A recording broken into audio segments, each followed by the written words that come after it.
Hey everyone, this is Light Novel Sound. Thanks so much for tuning in. If you're enjoying the series, feel free to leave a like and drop a comment below. It really helps the channel. And if you'd like faster updates or want to request a story, you can support the channel over on Buy Me a Coffee.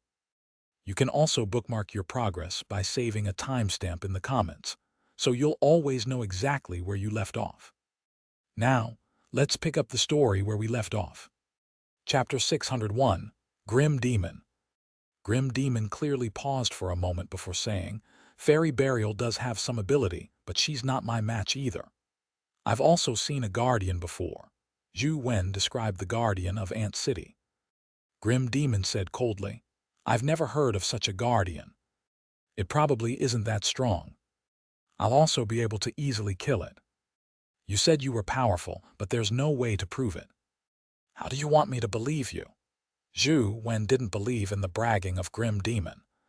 He then asked, "How is the strength of guardians demarcated?"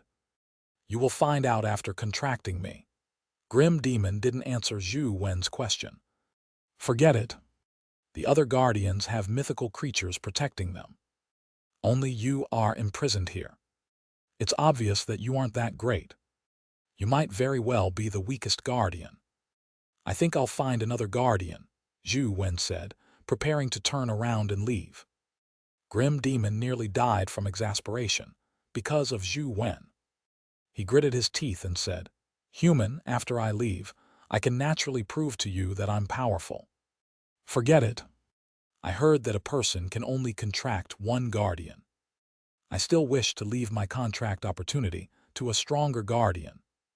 Even if it's not a top-notch guardian, it needs to be at least average."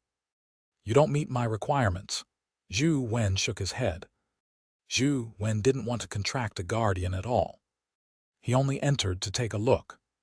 The method Wang Minjuan had given him was to force Grim Demon to sign a special contract. Then, Grim Demon couldn't easily betray him like the other guardians. However, Zhou Wen felt that such a contract wasn't too safe.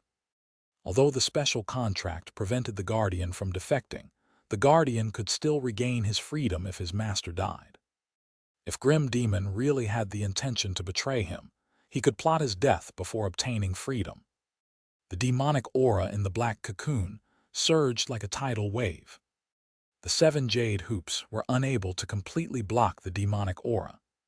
The mysterious incantations and patterns on the jade room's walls lit up. All sorts of patterns lit up on the stone walls of the tunnel. They suppressed the terrifying demonic aura, illuminating the entire mountain belly. Grim Demon was truly infuriated. He wished he could tear this human to pieces. He had never suffered such humiliation. If he wasn't trapped here, even if Zhou Wen knelt down to beg him for a contract, he would have to consider Zhou Wen's aptitude and talent before making an informed decision. Now that he was lowering himself and taking the initiative to form a contract with Zhou Wen was still so picky. He even said something that he needed one that was at least average. This nearly made Grim Demon go mad. If he hadn't been suppressed by Demon Suppression Mountain and unable to use his powers to harm Zhou Wen, he would choose to kill Zhou Wen first to appease his anger, even if he had to wait another few decades or a century. Zhou Wen couldn't help but be alarmed when he saw how powerful Grim Demon was when in a rage. This fellow isn't completely bragging. He might really be able to fight Fairy Burial. "Don't be angry. If it wasn't because you were too weak, why would you be imprisoned here by humans?" Zhou Wen wanted to see if he could obtain some secrets. These guardians seemed to come from different species.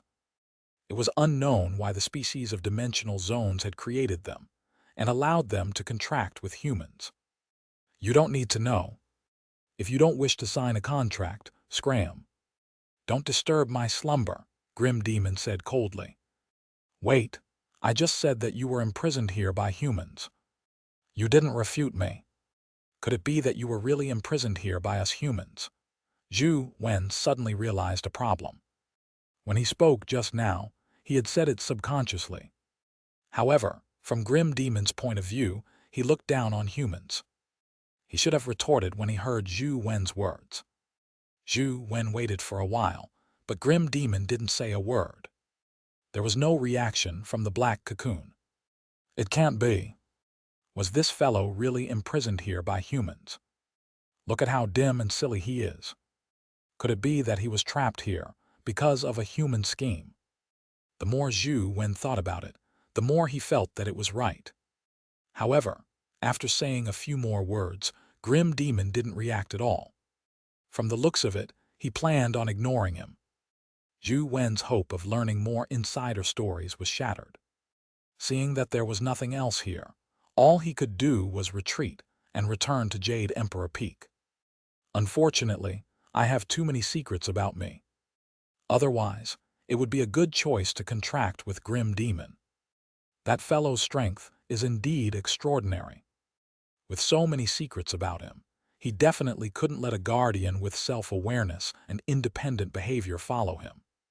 Zhou Wen used the demon suppression power on Jade Emperor Peak to raise God's retreat. Occasionally, when he was free, he would run down to take a look at Grim Demon and attempt to chat with him, hoping to obtain more information. Unfortunately, after Grim Demon realized that he wasn't willing to contract, he ignored him. Occasionally, he would say a few words, but there were no secrets to speak of. During this period, Zhou Wen also discovered something. Indeed, there was no need for him to slam the door with all his might. All he needed to do was gently hit it to have it open. Is it fun to trick me? Zhou Wen gritted his teeth, but there was nothing he could do. Now, Zhou Wen finally understood that neither Wang Mingyuan nor his disciples were decent and serious people. He definitely couldn't believe their words completely. Zhou Wen also tried entering the demon suppression hall in-game. Wang Mingyuan's method was equally effective in-game. There was a black cocoon and Grim Demon down below in-game. However, Grim Demon didn't speak in-game, so there was no way to communicate. Grim Demon, have you heard of a guardian with the word Thirch in its name? Zhou Wen had always suspected that the Thirch might also be a guardian. Typical mythical creatures didn't seem as intelligent as the Thirch. There are naturally guardians with Thirch in their names, but compared to me, they are far inferior, Grim Demon said coldly. Zhou Wen had come many times. Being bored, Grim Demon would chat with Zhou Wen indifferently at times. Then are there any women among these guardians with Thirch in their names? Zhou Wen asked again. Of course. However, even the strongest netherworld female Thirch isn't my match, Grim Demon said. Zhou Wen was already used to the bragging nature of Grim Demon. He wasn't affected at all as he continued probing. I've been to Chess Mountain before and met a guardian who calls herself the Thirch. Do you know who she is? What kind of place is Chess Mountain? Grim Demon frowned. It's probably where ancient Kaoj is. There's a deer terrace pavilion there. Zhou Wen revealed some information about Chess Mountain. Chapter 602. Strange Response of Grim Demon. Grim Demon didn't react when he heard that. When he heard Zhou Wen mention the power of wishes, he said, I don't know. I've never heard of it. Zhou Wen was somewhat disappointed. He originally imagined that he would be able to obtain some information regarding the Thirch from him, but he failed to obtain anything. Zhou Wen attempted to use the Jade Infant to resist the power of the demon suppression statues every day. As he absorbed a large amount of demon suppression forces, the treasure glow on the Jade Infant's body intensified. Later on, Zhou Wen could hardly see the Jade Infant in the treasure glow. Now, the Jade Infant was almost able to resist the demon suppression statues.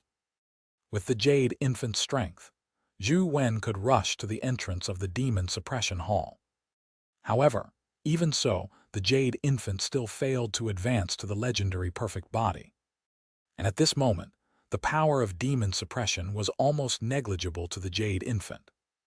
Zhou Wen felt that there was no point in staying any longer.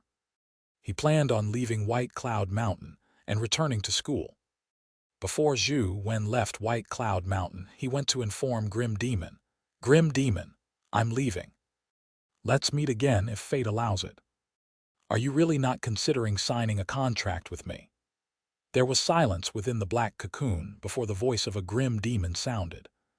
I don't have the intention of contracting a guardian for the time being, but I might be able to help you find someone to become your contractor. Zhou Wen felt that it was better to find a friend who was willing to contract, since he wasn't willing to do so. It was better than letting an enemy contract Grim Demon. Although White Cloud Mountain was mysterious and ordinary people couldn't enter, with the passage of time, the secrets of the various dimensional zones would slowly be resolved. It was difficult to guarantee that no one would enter. Do you think I will contract anyone? Grim Demon said coldly. Don't worry. I'll definitely help you find an outstanding human. Zhou Wen felt that he could return and ask Sheng or Lai Xuan if they wanted to contract the Guardian. I'll take a step back and form an eternal contract with you, Grim Demon said after a moment of silence. At the same time, he explained what an eternal contract was. Zhou Wen already knew what an eternal contract was. The contract Wang Minjuan had wanted him to force Grim Demon to sign was an eternal contract.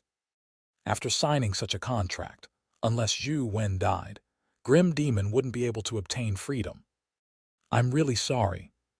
I just don't plan on contracting a guardian at the moment. Zhou Wen couldn't accept the circumstances unless he tried advancing to the mythical stage by himself. Even though Grim Demon was an excellent choice, Zhou Wen still firmly declined. In that case, can you do me a favor before you leave?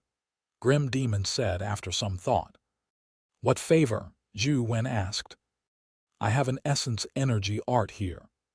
Help me take it out and find a human who can learn it to be my contractor. As a reward, I can agree to do 3 things for you after I'm out. As long as it's within my abilities, I will do anything, said Grim Demon. Sure, Zhou Wen agreed. It didn't affect him much. I'll reveal my essence energy art outside the cocoon. You have to remember every word. Accompanying Grim Demon's voice, the demonic aura in the black cocoon surged and condensed into words. Zhou Wen memorized the words one by one, but he was also wary.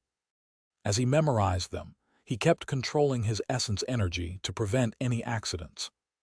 Grim Demon's essence energy art was just too long. It was like a sutra. Zhou Wen took 2 to 3 hours to memorize everything. Recite the essence energy art once, and I'll check to see if you make any mistakes, said Grim Demon. There's no need. Show me the essence energy art again. I'll just compare, Zhou Wen said. All right. Grim Demon didn't persist and displayed his essence energy art again. Zhou Wen read for a while. It had been too long. When it was time to feed demonic neonate the longevity fruit, he summoned her and handed her one. The essence energy art on the black cocoon suddenly stopped scrolling. Zhou Wen asked curiously, Why aren't you continuing? There was still no sound in the black cocoon. The demonic aura also seemed to freeze, motionless. Grim Demon, what are you doing? Zhou Wen asked with a frown, but there was no answer. Zhou Wen suddenly realized that something was amiss. The abnormal actions of Grim Demon seemed to have begun when he summoned demonic neonate. He glanced at demonic neonate, who was chewing on a longevity fruit, and then at the motionless black cocoon. Zhou Wen pulled demonic neonate and nudged her towards the black cocoon. Finally, the black cocoon reacted. Demonic aura spewed out from the black cocoon, but it didn't spray at Zhou Wen and demonic neonate. Instead, it seemed to lunge the black cocoon back to dodge them. Unfortunately, it was trapped by the 7 jade hoops and the entire mountain's demon suppression array. It was unable to move. Don't come over, Grim Demon's voice finally sounded again. However, there was a hint of horror in his voice. Zhou Wen was alarmed. Although demonic neonate is powerful, her strength isn't even comparable to the 6-winged guardian dragon. Why is Grim Demon so afraid of her? Grim Demon, don't you claim to be the strongest guardian? Why are you so afraid now? Zhou Wen mocked. With Grim Demon's temper, he would definitely retort angrily with the way Zhou Wen mocked him. However, this time he didn't retort. He fell silent again. Indeed, there's something odd. Is Grim Demon actually afraid of demonic neonate? Is there something on demonic neonate that's worth being afraid of? Zhou Wen carefully sized up demonic neonate. He didn't allow demonic neonate to continue approaching the black cocoon. If Grim Demon was just pretending to be afraid, but in fact had ulterior motives towards demonic neonate, wouldn't Zhou Wen be harming her if he pushed her over? Demonic neonate's strength in every aspect isn't enough to threaten Grim Demon. If there's really something that can make him afraid, I'm afraid it's only her life providence, life soul, or wheel of destiny. Life providence and life soul wheel seem to have nothing to do with demons. Could it be that Grim Demon fears the supreme true demon life soul? Many thoughts flashed through Zhou Wen's mind. The more he thought about it, the more likely it was. However, Zhou Wen had no intention of letting demonic neonate take the risk. He turned around and left with demonic neonate. He planned on letting demonic neonate approach the black cocoon in-game after returning. As Zhou Wen's mythical companion beasts had increased recently, he seldom used demonic neonate in battle. He hadn't tried getting her to attack the black cocoon. Wait! To his surprise, just as Zhou Wen was about to leave the Jade Room, the Grim Demon's voice sounded again to stop him. Could it be that the Grim Demon really wants to trick demonic neonate into going over? Zhou Wen became even more wary as he unsummoned demonic neonate to prevent any accidents from happening. Chapter 603, Master-Slave Contract. Please agree to sign a master-slave contract with me. Grim Demon's words left Zhou Wen alarmed. What's a master-slave contract? Zhou Wen learned from Wang Mingyuan the two types of guardian contracts. One was a guardian contract. This contract was relatively fair. Both parties could terminate the contract at any time and had the right to give up on each other. The second was the eternal contract that could only be terminated after one party died. Relatively speaking, it was relatively fair. However, guardians had unlimited lifespans, so typically speaking, humans would die first before the contract could be terminated. I'm willing to sign a contract as a slave. Life and death depend on Master's will. Grim Demon explained the effects and methods of the master-slave contract in detail. After Zhou Wen finished hearing the description, he felt that the contract was excellent. Grim Fiend's life was at his will. Furthermore, if the master died, the guardian would also die. It was perfect. With the master-slave contract, Zhou Wen no longer needed to consider his previous worries. It was just too good. Since you are so sincere in your request, it wouldn't be nice for me not to agree. All right, I'll agree to be your master, Zhou Wen agreed readily. Who wants you to be my master? I want to invite that lady to be my master, Grim Demon immediately said. Zhou Wen's expression froze, as he immediately understood what Grim Demon meant. Grim Demon wanted to sign a master-slave contract with demonic neonate, not him. You want to sign a master-slave contract with my companion beast? Zhou Wen asked the black cocoon. Yes, Grim Demon replied with certainty. Could it be that demonic neonate really had a huge background when she was alive? Or could it be because of the supreme true demon life soul she has? Zhou Wen summoned demonic neonate again and pointed at the black cocoon, asking her, "Do you know what that is?" Demonic neonate looked at the black cocoon and shook her head. Her tiny face was also filled with confusion. He wants to be your guardian. Are you willing? Zhou Wen asked again. Demonic neonate shook her head with a blank expression. It was unknown if she knew what a guardian was. As you can see, she's unwilling to accept you, Zhou Wen said to the black cocoon. There was no sound from the black cocoon. Zhou Wen led demonic neonate out of the demon suppression hall, but he didn't hear Grim Demon's voice again. What's so different about demonic neonate? It actually made Grim Demon so reverent the point of even being willing to sign a master-slave contract? Zhou Wen couldn't guess. Thankfully, he had the mysterious phone. He planned on bringing demonic neonate here in-game to see the Black Cocoon's reaction. Outside Jade Emperor Peak, Zhou Wen launched the Demon Suppression Mountain Instance Dungeon and led demonic neonate into the Demon Suppression Hall before arriving in front of the Black Cocoon. The Black Cocoon in-game wasn't as intelligent as the Grim Demon in real life. No one spoke. Zhou Wen attempted to get demonic neonate to approach the Black Cocoon. Demonic neonate held the ancient sword and slowly walked to the Black Cocoon. She extended a tiny hand and pressed it on the Black Cocoon. The demonic aura in the Black Cocoon immediately erupted and sent demonic neonate flying. Thankfully, demonic neonate seemed to have a high resistance to the demonic aura and wasn't injured. That's strange. Demonic neonate's strength isn't enough to fight Grim Demon. It can't even withstand the demonic aura he emits. Why does Grim Demon think so highly of her? He even said that he's afraid of her. Zhou Wen couldn't figure out the crux of the problem. However, demonic neonate was somewhat odd.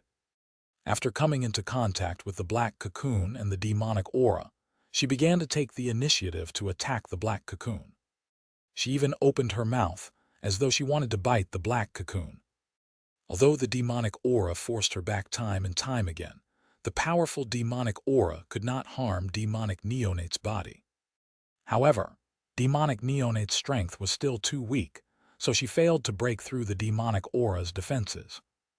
There's indeed a problem. Zhou Wen held back demonic neonate and summoned her in reality. He stared into her eyes and asked, "Why do you want to attack the Black Cocoon?"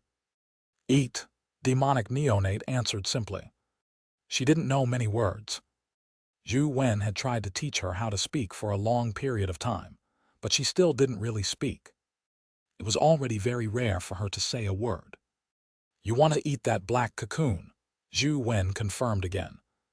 Demonic neonate didn't say anything this time and only nodded. Zhou Wen immediately understood why Grim Demon restrained his demonic aura after demonic neonate appeared. He didn't dare move because he was afraid of attracting demonic neonate's attention. "What benefits do you get from eating the Black Cocoon?"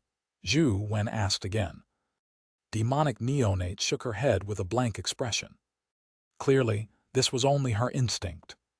Even she herself didn't know why she wanted to eat the Black Cocoon, or rather, what use Grim Demon had. "Do you know what a contract means?" Zhou Wen asked her again. Demonic neonate nodded slightly. From the looks of it, she knew what the contract was about. Zhou Wen's expression changed constantly. There was indeed a chance in front of him, but he didn't know what would happen if a companion beast had a guardian. Logically speaking, demonic neonate is my companion beast. If Grim Demon is her slave guardian, it should be easy to control him, right? Zhou Wen asked demonic neonate again. "If I let you sign a master-slave contract with the creature inside the Black Cocoon, will it harm you?" Demonic neonate thought for a moment before shaking her head. "If the contract's initiative is in your hands, you can consider signing a master-slave contract with the guardian inside the Black Cocoon. In that case, won't his life be in your hands?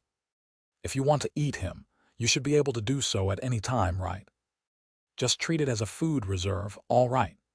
Zhou Wen only suggested, unsure if this method was feasible. Upon hearing that, demonic neonate lowered her head as though she was deep in thought. After a while she nodded and said, "Okay, contract food reserve." Although demonic neonate didn't speak clearly, Zhou Wen still understood the meaning behind her words. In his delight, he led demonic neonate into the demon suppression hall once again. As he walked, Zhou Wen persuaded, "Don't be in a rush to eat him after signing the contract. There are still many fruits here. Just treat that as a food reserve. Eat him when the fruits are finished." Demonic neonate thought seriously for a moment before nodding. "Food reserve, no eating. Very good.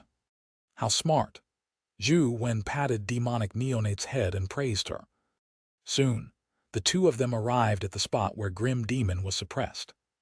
Zhou Wen went up and said to Grim Demon, "Grim Demon, it took me a long time to persuade her before she finally agreed to contract with you, but it has to be a master-slave contract." "Of course," Grim Demon answered quickly. From his tone, it was as though Zhou Wen was spouting nonsense. It was only natural for him to sign a master-slave contract with demonic neonate. Zhou Wen originally wanted to tell demonic neonate how to use the master-slave contract and to warn her to be careful when contracting. If she felt something amiss, she should immediately stop the contractual process.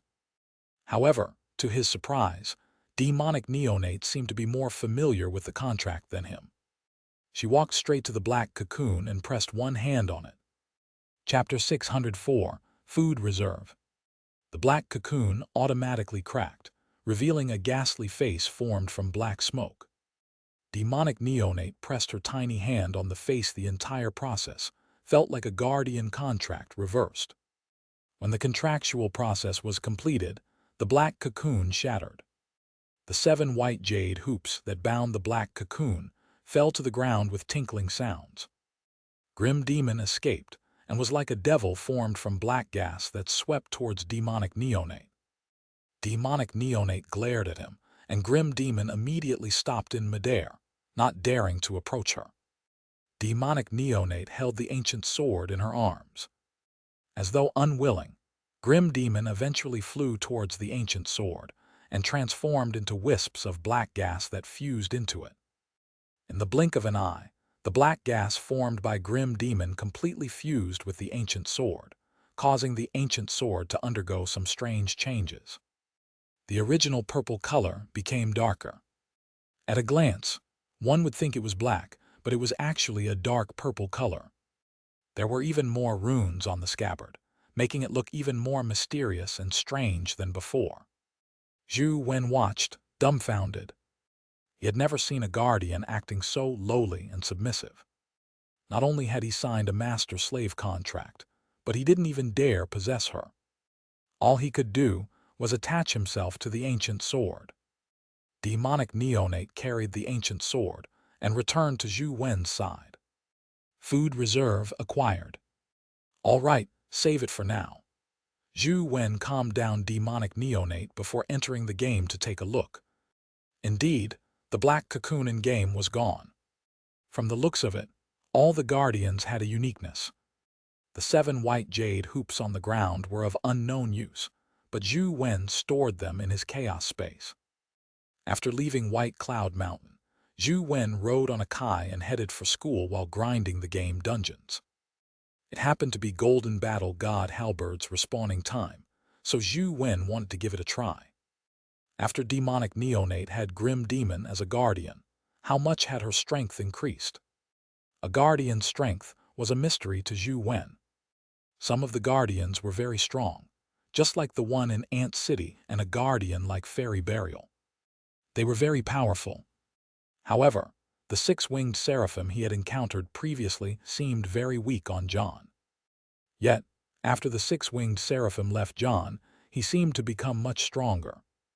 Zhou Wen guessed that, after the guardians fused with humans, the amount of strength they could produce depended on how strong the human was.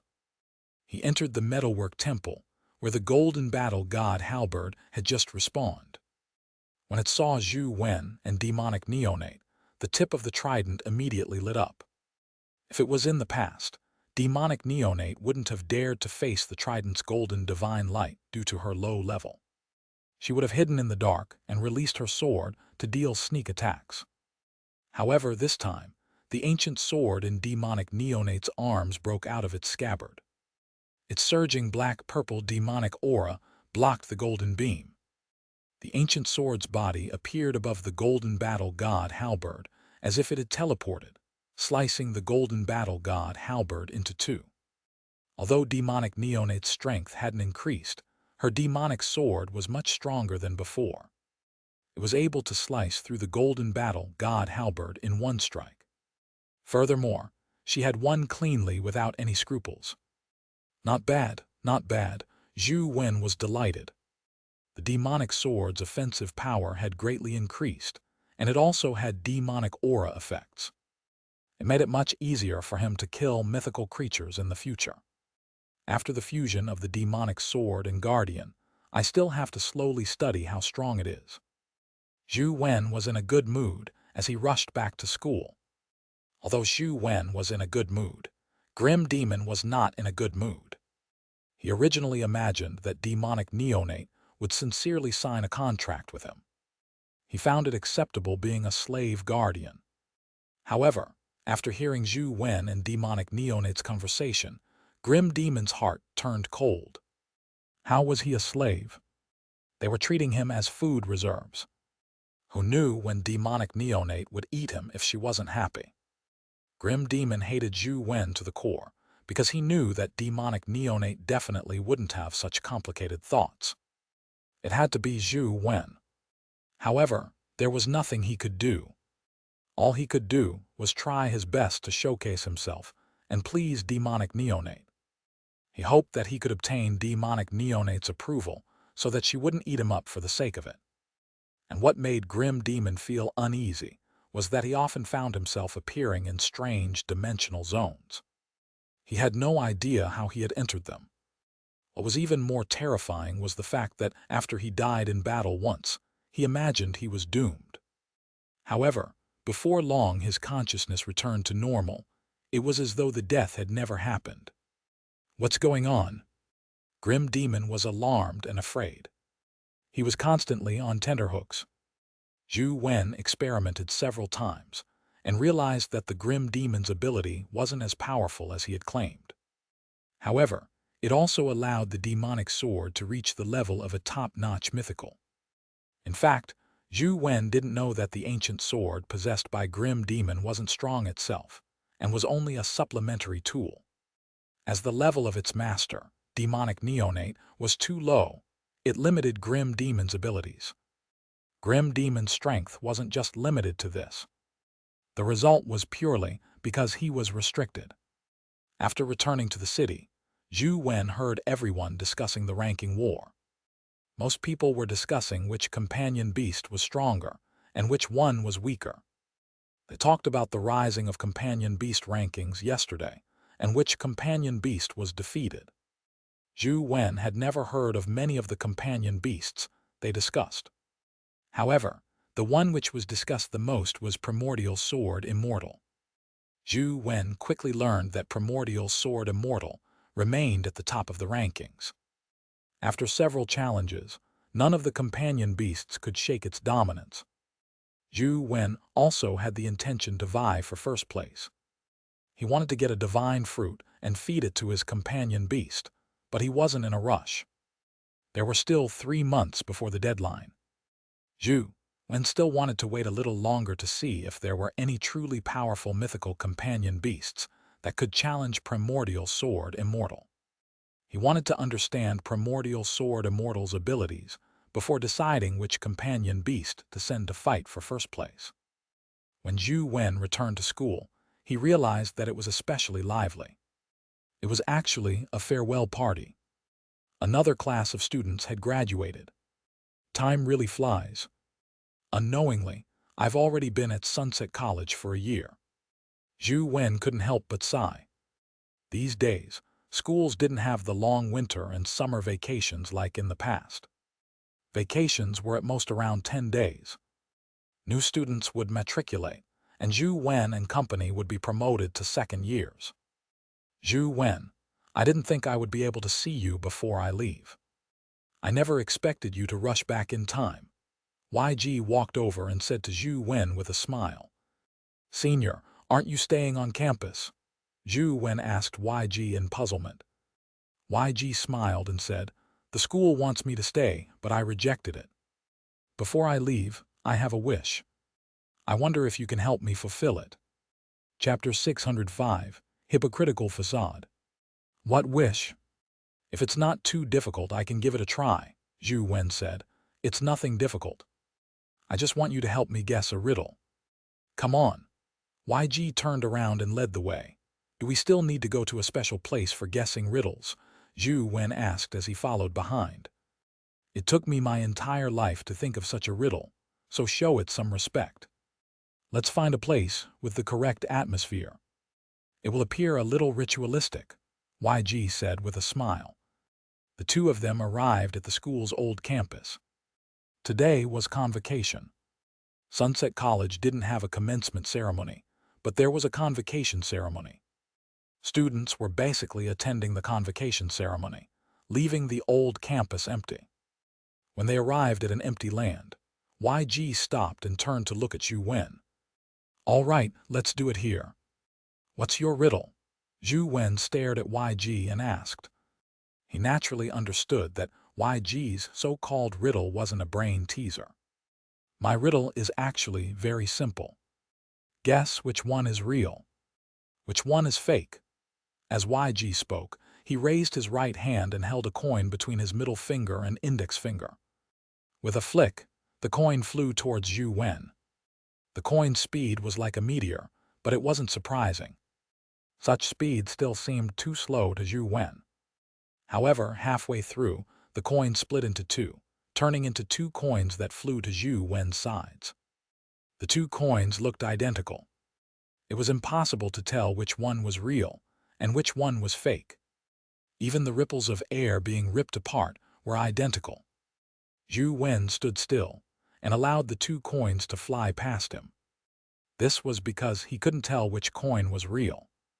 There was no point in swatting them down. After the two coins flew past him, they landed on the ground not far away. The coin on the left disappeared, leaving only the coin on the right. Senior, you condensed a life soul and advanced to the epic stage. Zhou Wen looked at YG in surprise. YG nodded and said, My life soul is called hypocritical facade. You saw its ability just now, so please help me distinguish which one is the real me. Can you help me tear off that facade? With that said, YG's figure suddenly moved. He was clearly a single person, but the moment he moved, he split into two and attacked Zhou Wen from both sides. The speed and strength of the two figures felt very real. It was impossible to tell which was YG's real body and which was an illusion. Zhou Wen moved his feet and dodged YG's attack like a ghost. This was because he couldn't tell which one was the real YG. However, this time, the two YGs didn't vanish. Instead, they split into four. The two YGs transformed into four YGs and attacked Zhou Wen from different directions. Zhou Wen dodged again. In the next strike, YG's figure split into 8 and attacked Zhou Wen from all directions, sealing off all his escape routes. If it were anyone else, they would have no choice but to make a choice. However, Zhou Wen's movement technique was just amazing, allowing him to pass through the 8 YGs. As expected of Zhou Wen. Receive my final strike. YG's eyes burned. When the 8 figures spoke, they emitted sound waves that made it impossible to tell where the real YG was. In the next instant, the 8 figures split apart again, transforming into 16 figures that attacked Zhou Wen again. They sealed off every inch of space, preventing him from dodging. This time, Zhou Wen didn't move because he had nowhere to go. Even with his movement technique, it was impossible for him to rush out of this blockade. It was time to make a decision. Without looking at the 16 YGs, Zhou Wen closed his eyes and stood rooted to the ground. The first figure's fist struck Zhou Wen, but he didn't move. The figure vanished without a trace. It was only an illusion. It happened a second, a third, and a fourth time. One figure after another struck Zhou Wen in different poses before disappearing one after another. The 15 figures vanished. When the last figure charged at Zhou Wen finally opened his eyes and moved. However, he didn't look at the figure charging at him. Instead, he turned around. The last figure slammed into Zhou Wen's back before disappearing. However, another YG appeared opposite Zhou Wen. How did you discover me? YG asked Zhou Wen. I didn't discover you. Your illusion is real. I can't tell if it's real or fake. Zhou Wen said. Then how did you know that the 16 phantoms weren't me? YG frowned slightly. If Zhou Wen couldn't tell the authenticity of the phantoms, how did he know that the 16 phantoms weren't his real body? Zhou Wen smiled and said, "Because I believe in your character." "What do you mean?" YG was slightly taken aback as he asked Zhou Wen. "Because you are a person who likes to play chess." "How can a person who likes to play chess treat themselves as a chess piece?" Zhou Wen said seriously. YG looked at Zhou Wen in a daze. After a while, he laughed and leaned back, his tears almost flowing out. "So that's how it is. Life is like a game of chess. What right do I, YG, have to think that I can transcend a game? I'd forgotten. If I can't enter the game, what right do I have to influence it?" YG wiped away his smile and looked at Zhou Wen solemnly. "I'm leaving. I'm going to the capital, and starting from the smallest chess piece. If there's a day when I can change the development of the game, I hope I have the chance to ask you again to guess my riddle." "Are you really not staying?" Zhou Wen asked. YG didn't answer. He turned around and left. As he walked, he said, "It's a pleasure to play chess with other humans, but it will be a bitter battle playing chess with the heavens. In my lifetime, if I am lucky to barely defeat the heavens, it will be enough for me." Zhou Wen stood there motionless as he watched YG leave. As a chess piece, one can't even control their fate. Can one really break out of this situation? Zhou Wen didn't know the answer as he couldn't help but feel vexed. Jiang Yan, Xianxia, Hui Heifeng, Wang Lu, Zhang Yuzhai, and YG were all outstanding people of the present era, but they had no choice but to head to a future they didn't know of under the influence of fate. Sunset College's convocation ceremony was more like a farewell before a warrior went to the battlefield. After leaving the school gates, the students would face the battlefield of life which had no regularity. No one could protect them. Their life and death were in their hands. Chapter 606, Freshman Matriculation. When Zhou Wen returned to his dorm, he saw that there were many boxes in the living room. They were likely to be the things Lai Xuan had sent over. Apart from him, only Lai Xuan and Sheng had the key to his place. And Sheng probably didn't have the time to come over. Bam! Bam! Zhou Wen had just entered when he suddenly felt two heavy blows on the back of his head. He fell to the ground as his vision turned black. Alarmed, he didn't know who could sneak an attack on him without him noticing. He forced himself to charge forward and make a counterattack. However, when he turned around, he realized that it was the antelope standing behind him, looking at him angrily. The chick was standing on the door frame, looking at him unhappily. "Oh no. In the past, because Wang Lu was around, I didn't need to pay attention to the two of them when I was out. They would run to Wang Lu by themselves. Now that she's gone, they have nowhere to go. How could I have forgotten about this?" Zhou Wen shivered when he saw the angry expressions on the antelope and chick. He hurriedly said with a smile, "Don't be angry. I went out this time to especially gather delicacies for you. This is something I found for you." As Zhou Wen spoke, he searched his body, but he obviously hadn't prepared anything for the antelope and chick. He failed to find anything despite searching all day. With an idea in mind, Zhou Wen took out the beef jerky he had prepared from the chaos bead. This was part of his food reserves. Zhou Wen planned on eating them when he was trapped in certain places. They were all high-quality goods that were rather expensive. Now, he had no choice but to take them out. Seeing the antelope and chick eat the bag of dried meat, Zhou Wen couldn't help but feel his heart ache. He didn't have many savings left. Although he had plenty of essence crystals, they hadn't been exchanged for money. Zhou Wen was still a pauper, and the remaining money had been used to buy items for the theurge. Zhou Wen opened the boxes and carefully checked them. Indeed, it was the items he had asked Lai Xuan to buy. The quantity was right. He called Lai Xuan and told him that he had returned and had received the items.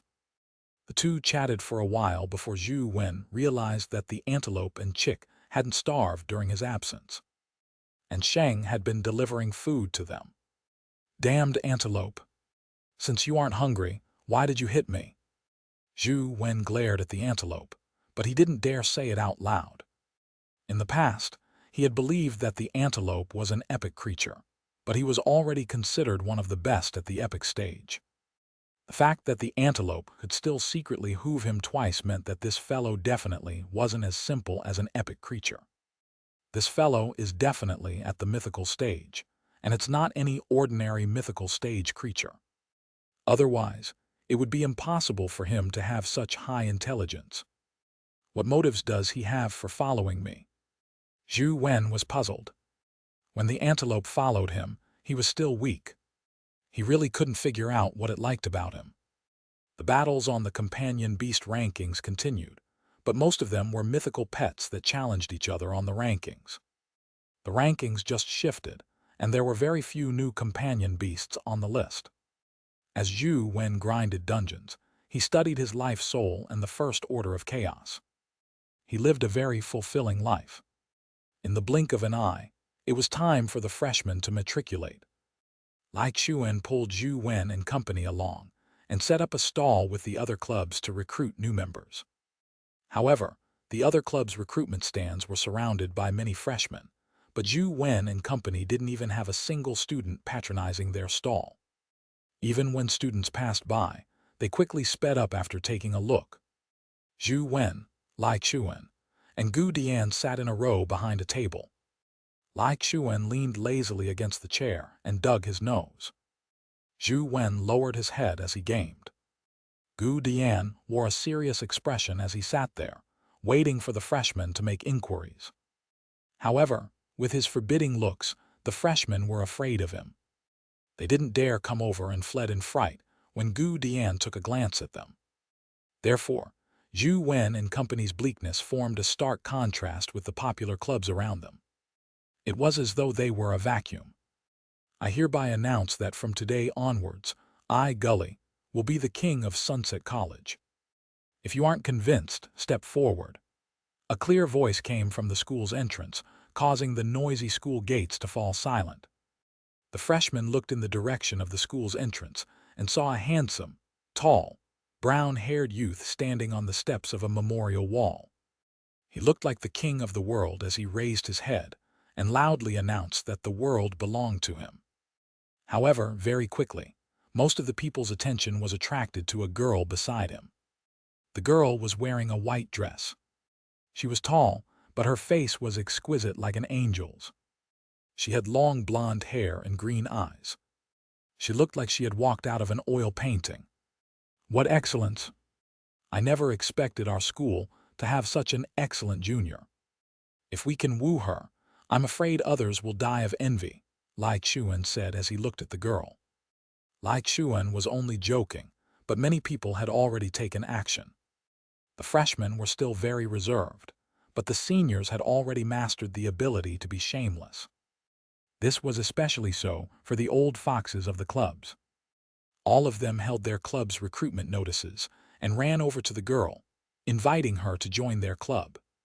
They also asked for the girl's name and so on. If it wasn't to maintain their images as seniors, they would have even asked for her vital statistics. Gully was originally very satisfied that he had attracted the attention of all the students, but he soon realized that no one was paying any attention to him. Everyone was surrounding the girl, causing the corners of his eyes to twitch. His aura seemed to have become very strange. This was Sunset College. The older students were already accustomed to it, so how could they care about a freshman like Gully? They thought nothing of him. Get out of the way. We aren't joining any clubs. Gully had no choice but to jump down the stairs and part the crowd around the girl, pushing away the enthusiastic seniors. The girl's attitude was friendly, but it was obvious that her thoughts weren't on those people. She scanned the crowd, and when she saw Zhou Wen, she immediately stared at him as though she had found her prey. "He's there," the girl said to Gully. Gully traced the girl's gaze and saw Zhou Wen. He opened up a path from the crowd of seniors and walked towards Zhou Wen and company. The girl followed behind Gully and also walked towards Zhou Wen and company. Some of the seniors had originally planned on pestering them, but when they saw them walk towards Zhou Wen and company, they could only stop and watch from afar in dismay. Chapter 607. Little Brother Who Came for Zhou Wen. Gully walked to the table and took out his phone. Then, he opened the photo album and found a photo. He looked at it before looking at Zhou Wen. After confirming it, he put away his phone and said to Zhou Wen, "You are the strongest student at Sunset College, Zhou Wen, right? I, Gully, want to challenge you. Let's go to the training grounds." Lai Xuan looked at Gully with interest, but he didn't say a word. Zhou Wen put down his phone and sized up Gully. "You've got the wrong person." The wrong person? Gully was taken aback when he heard that. He hurriedly took out his phone and quickly tapped on the photo to compare it with Zhou Wen before saying to Zhou Wen, "Don't try to lie to me. The person in the photo is clearly you." With that said, Gully rotated his phone to let Zhou Wen take a look at the photo. Zhou Wen glanced at the photo. It really was him, but it didn't look like the photo he had taken recently. The clothes were probably the ones he wore when he went to the Holy Land. "You really have got the wrong person. Take a closer look. The person in the photo has longer hair than me. Furthermore, his pupils are pure black. My pupils are a little brownish black. Take a closer look. Our facial features are somewhat different," Zhou Wen said to Gully. Upon hearing Zhou Wen's words, Gully took a closer look and felt that it was indeed a little different. In fact, everyone's photos were slightly different from the person. This was normal. "Sis, it looks like we got the wrong person," Gully said to the beautiful girl. The girl rolled her eyes at him and said to Zhou Wen, "To be able to defeat a genius like Lance, I thought Zhou Wen was really an impressive figure. But he's just a coward who doesn't even dare recognize his name." "You know Lance?" Zhou Wen asked the girl. "My name is Sadie. This is my younger brother, Gully." "Lance is our cousin," the girl said. "So it's Lance's cousins. Welcome to Sunset College to study. If there's anything you aren't used to, feel free to look for me. I'll try my best to help you within my capabilities." Although Zhou Wen and Lance were rivals before, Zhou Wen was still very impressed with Lance's character. Furthermore, Lance had once helped them leave Holy City. It was only right for him to take care of his cousins. "Are you really Zhou Wen? Why did you lie?" Gully stared at Zhou Wen angrily. Lai Xuan said with a smile, "He's Zhou Wen, but his name isn't the strongest student at Sunset College, Zhou Wen. Therefore, he's not lying." "Humph, cut the crap. I want to defeat you and avenge Lance," Gully said as he stared at Zhou Wen. "Even Lance lost." "You think you are stronger than Lance?" Lai Xuan asked. "Lance is naturally the strongest. Zhou Wen was only lucky to defeat him. If you battle again, Lance will definitely win." "I will definitely win as well," Gully said confidently. "I see. Seeing how confident you are, I believe you can defeat Zhou Wen. However, Sunset College forbids private duels. Even if you don't care about being expelled, Zhou Wen won't fight you," Lai Xuan said with a smile. Gully immediately frowned. Why would Sunset College have such a rule? Wouldn't that mean our special admission into Sunset College was a waste of time? "That's not the case. Seeing how confident you are, your abilities definitely can't be bad. I also believe that you can definitely defeat Zhou Wen. To be honest, I've long found Zhou Wen an eyesore. Unfortunately, I'm no match for him, so I might as well help you. See this? You and your sister can fill in this application form and sign it. Then, you can join our Xianxia Club. The Xianxia Club is a formal club approved by the school. The club's members are free to spar. You can use the opportunity to defeat Zhou Wen. This way, Zhou Wen and you won't be punished. He has no way of rejecting the sparring either." With that said, Lai Xuan stuffed the 2 application forms into Gully's hand. He patted his shoulder and said, "Junior, this is all I can do for you. Whether or not you can help Lance avenge his humiliation depends on you." "Are you sure I can challenge Zhou Wen this way?" Gully asked Lai Chuan in disbelief. "Of course. After joining the club, you'll definitely be able to spar with Zhou Wen. If not, I'll stand there and let you beat me until you are satisfied," Lai Chuan said as he patted his chest. "All right, I'll be joining." Gully leaned against the table and began filling in the form. "Junior Sadie, you also wish to challenge Zhou Wen, right? Fill it out together." Lai Chuan handed the other application form to Sadie. Sadie glanced at Lai Chuan as though she had seen through him. However, Lai Chuan didn't mind as he continued smiling at her. Sadie didn't say anything. She picked up the pen on the table and filled in the application form before signing her name. "Congratulations to the two of you for becoming new members of our Xianxia club." After receiving their application forms, he extended his hand out to Sadie. However, Sadie ignored him and looked at Zhou Wen. "Can we challenge you now?" "Of course, but you can't do it here, right? Go to your dorms and settle down first. I'll arrange the time and venue for you. Don't worry. With me around, I guarantee that you will have plenty of time to spar with Zhou Wen." Lai Chuan warmly helped Sadie take her luggage and took them to the matriculation booth. When members from the other clubs saw that Sadie had been pulled into the Xianxia club, they secretly pounded their chests and stamped their feet. Their hearts ached for such a beautiful woman. She had actually entered a beast's nest. Once Lai Chuan left, there was no need for Zhou Wen and Gu Dian to stay. They couldn't recruit new members at all. With Lai Chuan handling them, Zhou Wen didn't pay any attention to this matter. He returned to continue grinding his game dungeons.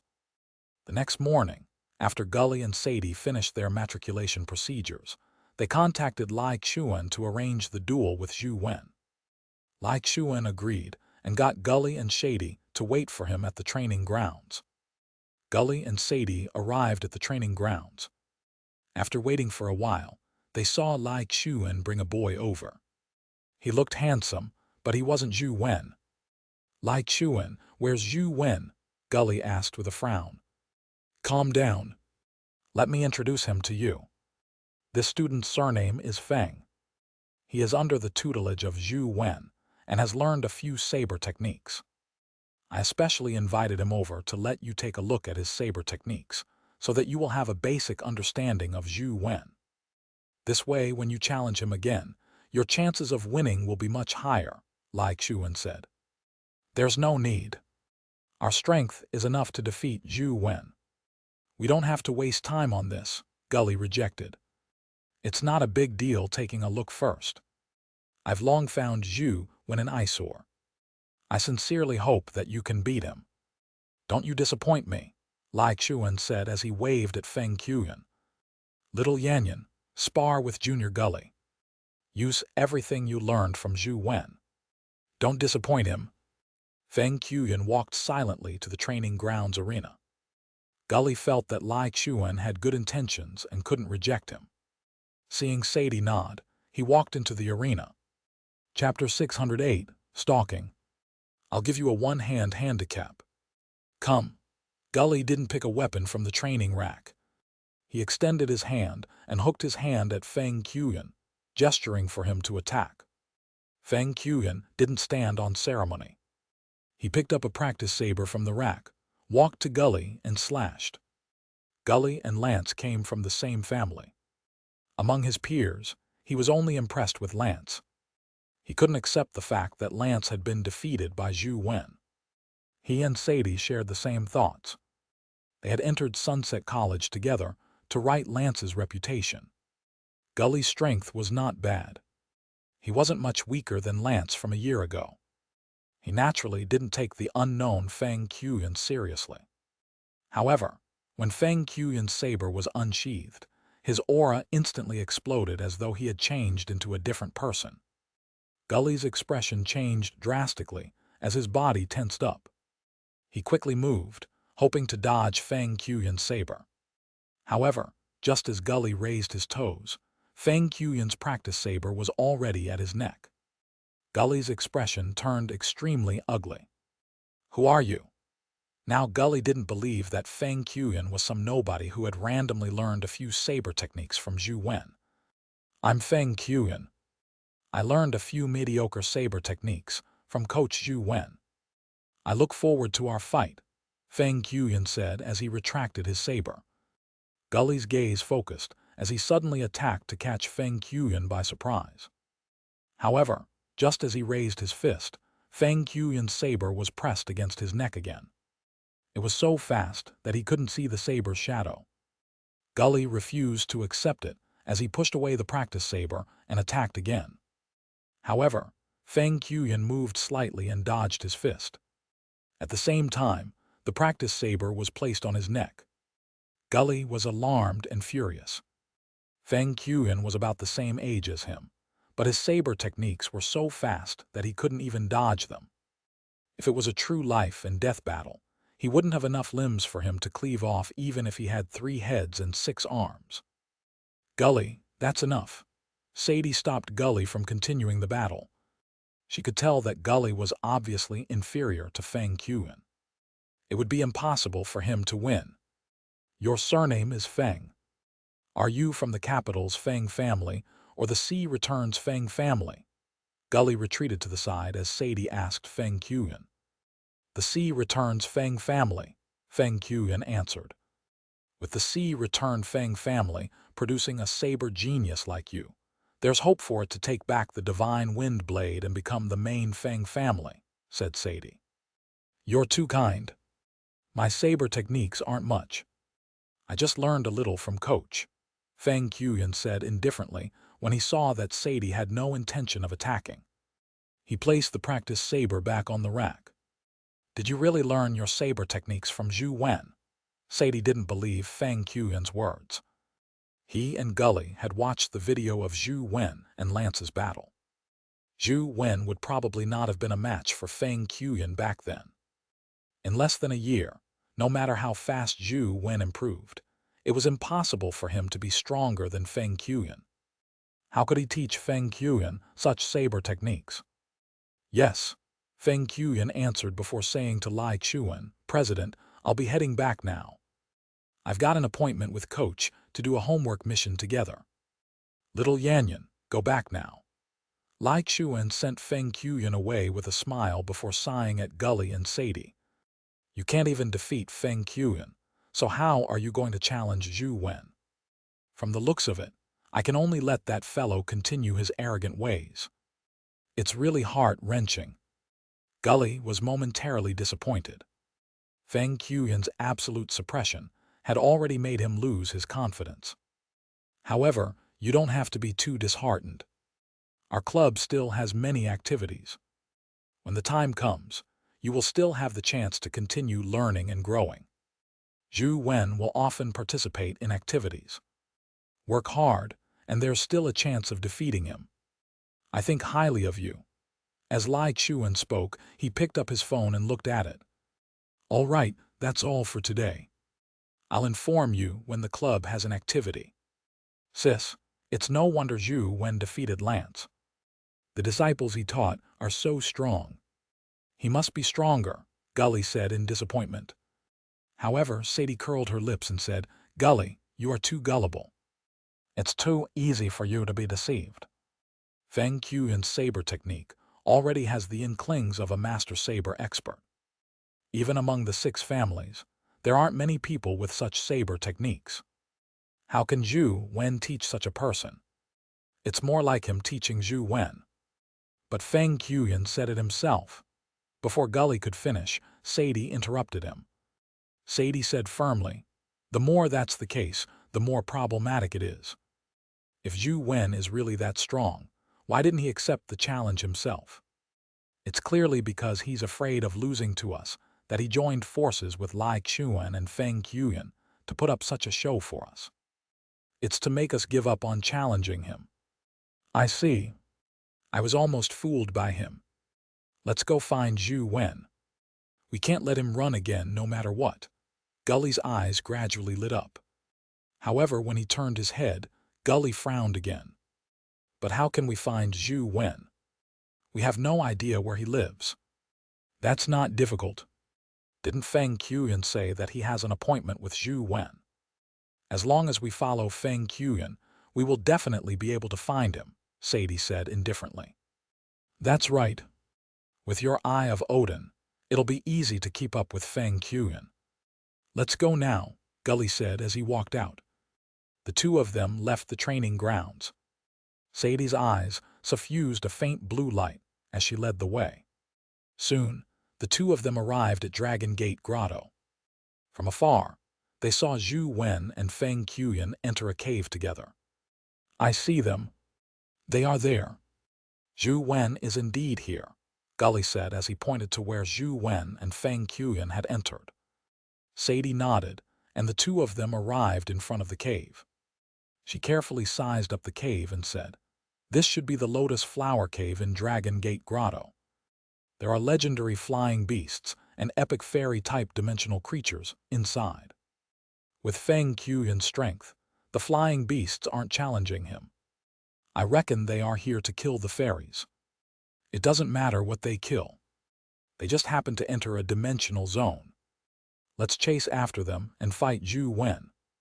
As long as we defeat him, it doesn't matter even if we get expelled. After all, we came here to defeat him," said Gully as he quickly walked towards Lotus Flower Cave. Sadie followed closely behind.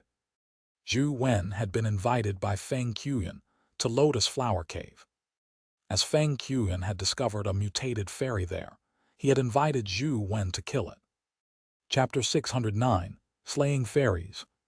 The last time Zhou Wen came to kill the mutated fairy, he was with Jiang Yan, Xianxia, and Hui Heifeng. Now, the three of them were scattered across the world. He did not know if there would come a day when the four of them would reunite. The mutated fairy is inside. I'll be in charge of restraining the flying beasts and ordinary fairies later. I'll leave the mutated fairy to you, coach, Feng Qiuyan said. All right, Zhou Wen nodded slightly. The two of them walked into one of the caves. Sadie and Gully also arrived nearby. When they saw Zhou Wen and Feng Qiuyan walk into the cave, Gully wanted to chase after them, but he was stopped by Sadie. Wait a moment. After grabbing Gully, Sadie looked in the direction of the cave that Zhou Wen had entered. An eye suddenly flew out of her eye socket and vanished as though it had teleported. Sadie had one eye closed, but her other opened eye shot out a light beam that formed a three-dimensional projection in front of her. It was a scene of Zhou Wen and Feng Qiuyan. In the projection, they were facing a group of flying beasts. There were at least a few hundred of them. There were also more than a dozen of fairies, as well as a mutated black and white fairy. So many fairies. Can the two of them deal with so many fairies? Gully asked while looking at the three-dimensional projection. Coach, I'll pave the way for you, Feng Qiuyan said as he drew his saber to meet the incoming flying beasts. There's no need. Didn't you invite me over to see me take action? Leave it to me. Zhou Wen knew very well. If Feng Qiuyan really wanted him to kill the mutated fairy, he would definitely try his best. It was impossible for him to seek his help. The reason he had invited him wasn't to kill the mutated fairy at all. As expected, nothing can escape your eyes, coach, Feng Qiuyan said. Then just watch. Zhou Wen held the bamboo blade in hand as he stared at the flying beasts and fairies that rushed over like a swath of dark clouds. However, his focus wasn't on them. Instead, he passed through the beast horde and stared at the mutated fairy floating in the sky. What is he trying to do? To fight so many dimensional creatures alone, even an epic wouldn't be able to escape unscathed, right? Gully said. Wait until everything is over, said Sadie.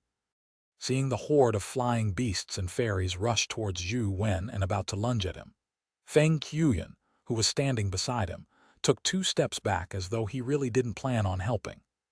Just as Gully and Sadie were wondering how Zhou Wen was going to deal with the group of flying beasts and fairies, Zhou Wen finally unsheathed his saber.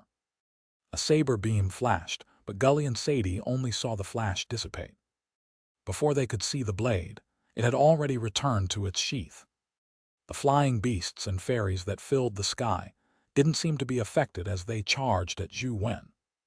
"What the hell? It's useless," Gully muttered. However, in the next second, the flying beasts and fairies were split in half. Hundreds of flying beasts spewed out blood as their dismembered corpses fell. More than 10 fairies were covered in blood, their bodies beheaded. Even 100 meters away, the mutated fairy who hadn't charged over had its head chopped off. Instantly, blood splattered everywhere in the cave. Not a single flying beast or fairy survived. Gully and Sadie's expressions changed drastically, as though someone had stabbed them in the heart. Their faces turned pale, and a cold sweat broke out on their foreheads. The two of them exchanged looks before retreating. They slowly walked out of Lotus Flower Cave. After exiting Lotus Flower Cave, Gully took a deep breath and wiped away the cold sweat on his forehead. He asked Sadie in bewilderment, "Sis, did you see how he slashed out just now?" "It was too fast. I didn't see it clearly, but it's all right. I have the eye of Odin. I'll take my time to have a look when I get back." It was unknown when the eye that flew out had returned to Sadie's eye socket. When the two of them entered their dormitory, Sadie closed the door and windows. Only then did her eyes glow with blue light. The light that shot out formed a 3-dimensional projection. The projection was the scene of Zhou Wen and Feng Qiuyan in the cave. The scene was like a video that was played by Sadie's eyes. At the moment Zhou Wen drew his saber, Sadie slowed down the projection. The flying beast's action slowed down, but they could only see a saber flash. Before they could see what the saber in Zhou Wen's hand looked like, it had already returned to its scabbard. Impossible! How can it be so fast? Even if he has advanced to the epic stage, it's impossible for him to advance so quickly. Gully's face was filled with disbelief. Sadie's expression was solemn, but she didn't say anything. She slowed down the speed of the projection once again. This time, after slowing down, the flying beast's movements were jittery as it reeled forward frame by frame.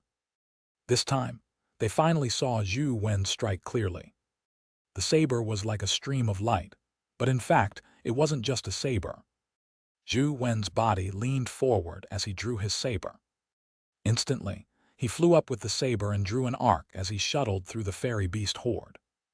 Under such slow replay speeds, he remained so fast that it left them dazzled. The saber beam streaked across the flying beasts and fairies' bodies like lightning before finally slashing across the mutated fairy's neck. After completing a circle, Zhou Wen returned to his original spot. The saber returned to its scabbard as though he had never moved. The entire process looked pleasing to the eye. The entire process was smooth, as though it was an agile and speedy flash of lightning. Gully broke out into a cold sweat as he looked at Sadie with a stiff neck. "Sis, how slow was your eye of Odin's replay speed?" 7 times, Sadie replied with a strange expression. "Impossible." Upon hearing this answer, Gully immediately shouted, "When your eye of Odin lowers the speed by 2 times, the fastest legendary expert will become as slow as a snail. At the speed of 4 times, even an epic stage will also be like a turtle crawl. At the speed of 6 times, even a top epic expert who focuses on speed will become like a super slow motion scene. How can his saber technique and movement technique be so fast at a 7-time slowdown? Even if he's already a top epic, it's impossible for him to have such a fast saber and movement technique. Yes, it's indeed impossible. The eye of Odin was slowed down 7 times. Only the speed of a mythical stage expert can produce such an effect," said Sadie. "How can he be at the mythical stage?" "Impossible." "Sis, are you mistaken? How could Gully believe that Zhou Wen, who was less than 2 years older than him, be at the mythical stage? It's impossible for my eye of Odin to make a mistake. Of course, it's impossible for him to be at the mythical stage. Then, there's only one possibility left. He trained his saber technique to become a divine technique, which is why he has such a fast speed, Sadie said with a burning gaze. Divine saber technique, Gully was stunned. This answer was still unacceptable to him, but he knew very well that Sadie's Eye of Odin couldn't be wrong. They had originally come here to right Lance's reputation. Although Gully hadn't advanced to the epic stage, he was already very close. As for Sadie, she had advanced to the epic stage and obtained the life soul, Eye of Odin, which was almost like a bug in computer programs. Gully originally believed that no matter how strong Zhou Wen was, even if he could defeat him, he was definitely not Sadie's match. But now he felt endless despair. A person who had mastered a divine technique at the epic stage, and him being only 17 years old, just the thought of it left him dizzy. Even in the history of the 6 families, there had never been such a terrifying person. Chapter 610, Golden Overlord Sword. Ding! A crisp sound came from the phone. Zhou Wen saw an item drop in game and nearly jumped out of bed. After returning yesterday, Zhou Wen had spent the entire night grinding dungeons. When he finally killed the Golden Battle God Halberd in the morning, a companion egg dropped for the 3rd time. Is the drop rate for the Golden Battle God Halberd that high? Zhou Wen looked at the 3 identical halberds with slightly different stats and skills. He felt a little depressed.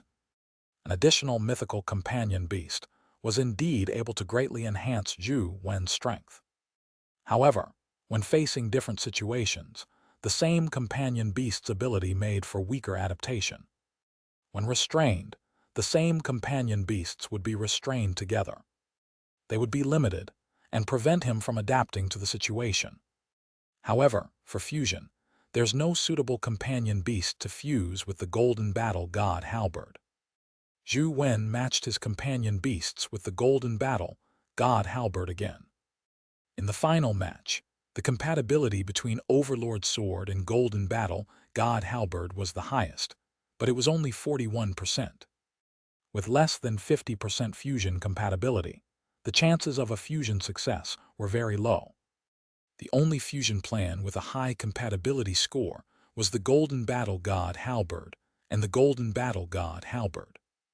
However, the most important function of the Golden Battle God Halberd was its life soul, Golden Divine Light, and Unstoppable. With these 2 abilities, the Golden Battle God Halberd's effects could already be considered to be at its peak. Even if he could enhance its attributes or have a few more skills after fusion, the main functions of the Golden Battle God Halberd wouldn't have any qualitative improvement. It would be better to keep 2 Golden Battle God Halberds so that he could be stronger in battle. I already have 3 Golden Battle God Halberds. I can take the gamble with 1. With 41% compatibility, the chances of success can't be considered very low. If the Golden Battle God Halberd can fuse with Overlord Sword's abilities, the best outcome will be having 2 skills, unstoppable and ever victorious, at the same time. Then, releasing sword beams being augmented by these 2 skills, that would be really impressive. However, this is only the best outcome. Ignoring the possibility of fusion failure, even if the fusion succeeds, it might not turn out the way I wish. The skills may be retained, but the life providence and life soul can also be changed. It might not be able to retain its mythical stage. After some consideration, Zhou Wen decided to give it a try. Since Overlord's sword isn't of much use anymore, and I have 3 Golden Divine Battle Halberds, so be it if I lose one. Zhou Wen didn't hold much hope as he placed the Golden Battle God Halberd and Overlord's sword together into the fusion column before clicking on fusion. The 2 companion beasts emitted light at the same time before fusing into one, turning the entire screen into a snow-white glow. When the light gradually dissipated, a new companion beast appeared in front of Zhou Wen. I succeeded. Zhou Wen was delighted as he sized up the companion beast. As the 2 were already incubated companion beasts, the newly fused companion beast was affected by the 2 companion beasts, causing a change in appearance. Zhou Wen's first impression was that it was a tycoon with a shiny, golden blade. However, this blade was extremely odd. From its appearance, it looked like a greatsword. However, two short blades protruded from the two sides of the greatsword's hilt. They were like two side blades of the trident, making it look both like a greatsword or a mutated trident. After pulling out the information on the new companion beast, Zhou Wen carefully looked at its stats. Golden Overlord Sword, Mythical. Life Providence, Sword Sovereign of God. Life Soul, Golden Sword Aura. Wheel of Destiny, Benevolence of the Battle God. Strength, 79. Speed, 72. Constitution, 79. Essence Energy, 68. Talent Skill, Ever Victorious, Fangwheel Sword Flash. Companion Form, Golden Greatsword. Zhou Wen frowned slightly. It looked like its stats weren't bad, and it seemed to have fused well in all aspects, but it lacked an important skill, Unstoppable, a skill that came with Golden Battle God Halberd. Furthermore, he did not know if the Golden Sword Aura's effect could be compared to the Golden Divine Light. Zhou Wen took the Golden Greatsword to try it in-game, and realized that the Golden Sword Aura could actually be shot out as a Fangwheel Sword Flash. Furthermore, its might wasn't inferior to the Golden Divine Light. It was just that it lacked unstoppable skill. Its destructive power was slightly weaker, but with Ever Victorious's augmentation, it was not too much weaker. Although the Golden Overlord Sword's stats and skills were slightly inferior to the Golden Battle God Halberd, its Golden Sword Aura could be released. This was a qualitative leap, raising Zhou Wen's combat ability. If he had to choose out of the two, Zhou Wen would still choose the Golden Overlord Sword. Looking at the Golden Battle God Halberd companion egg that hadn't hatched, Zhou Wen matched it with the Golden Overlord Sword and realized that the compatibility was higher than before. It was as high as 69%. With the Golden Battle God Halberd companion egg as a supplementary ingredient, I can strengthen it without changing the Golden Overlord Sword's foundation. However, I wonder how much it can increase. It would be great if I could fuse Unstoppable into it. Zhou Wen gritted his teeth and placed the Golden Battle God Halberd companion egg on it again. He decided to fuse it again. Although the Golden Overlord Sword was already very powerful, Zhou Wen felt that something was missing without Unstoppable. It had to be said that Zhou Wen had some perfectionist inclinations. Seeing the light engulf the Golden Overlord Sword and companion egg, Zhou Wen couldn't help but feel nervous. Although the success rate was close to 70%, Zhou Wen had previously failed at a higher success rate. Failure wasn't impossible. My heart is in a mess. I need to blank my mind. Just as the fusion began, his phone suddenly rang. It gave Zhou Wen a fright. He picked up his phone and saw that it was Wang Lu's number. "What are you doing? Why did you take so long to answer the call?" Wang Lu's voice sounded from the phone. "I'm gaming," Zhou Wen answered. He turned his head and saw that the fusion had ended. The Golden Overlord Sword was still there and hadn't disappeared. "Can't you have other activities other than gaming?" Wang Lu said unhappily. "I don't want to move," Zhou Wen answered. Wang Lu knew that Zhou Wen wasn't a talkative person, but she still felt indignant. After calming herself down, she continued, "I've successfully advanced to the epic stage. However, due to the problem of cultivating my essence energy art, I've degenerated to the mortal stage. I need time to recultivate again. I won't be able to return to school anytime soon. When I wasn't around, the antelope and little Feifei must have suffered quite a lot. You must have forgotten to feed them. Do you now know that it's impossible without me?" "Not at all. When I wasn't around, and Sheng would feed them. They had plenty of good food to eat," Zhou Wen answered. "Goodbye." Wang Lu decisively hung up. She felt that if she continued chatting, she would be infuriated by Zhou Wen. "Why did you hang up on me?" Zhou Wen put down his phone and looked at the post-fusion stats of the Golden Overlord Sword. Chapter 611, Competition for the top rank. Golden Overlord Sword, mythical. Life Providence, Sword Sovereign of God. Life Soul, Golden Sword Aura. Wheel of Destiny, Benevolence of the Battle God. Strength, 80. Speed, 76. Constitution, 80. Essence Energy, 78. Talent Skill, Ever Victorious Unstoppable Fangwheel Sword Flash, Battle God's Radiance. Companion Form, Golden Greatsword. Zhou Wen was delighted when he saw this. Not only was Unstoppable retained, but he had also gained Golden Battle God Halberd's Battle God's Radiance. It was an AoE skill, and it was pretty good. Furthermore, its stats had increased significantly. It could be considered a top-notch mythical companion beast. Zhou Wen entered the game with the Golden Overlord Sword. Together with his divine skill, transcendent flying immortal, killing dimensional creatures was simple. Even mythical creatures couldn't withstand its sharpness. I'm better with swords at the end of the day.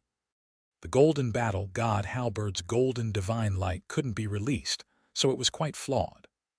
Zhou Wen compared the Golden Battle God Halberd to the Golden Overlord Sword, and immediately gave up on the Golden Battle God Halberd, letting it attack in its own form. Old Zhou, quick! Check out the live stream.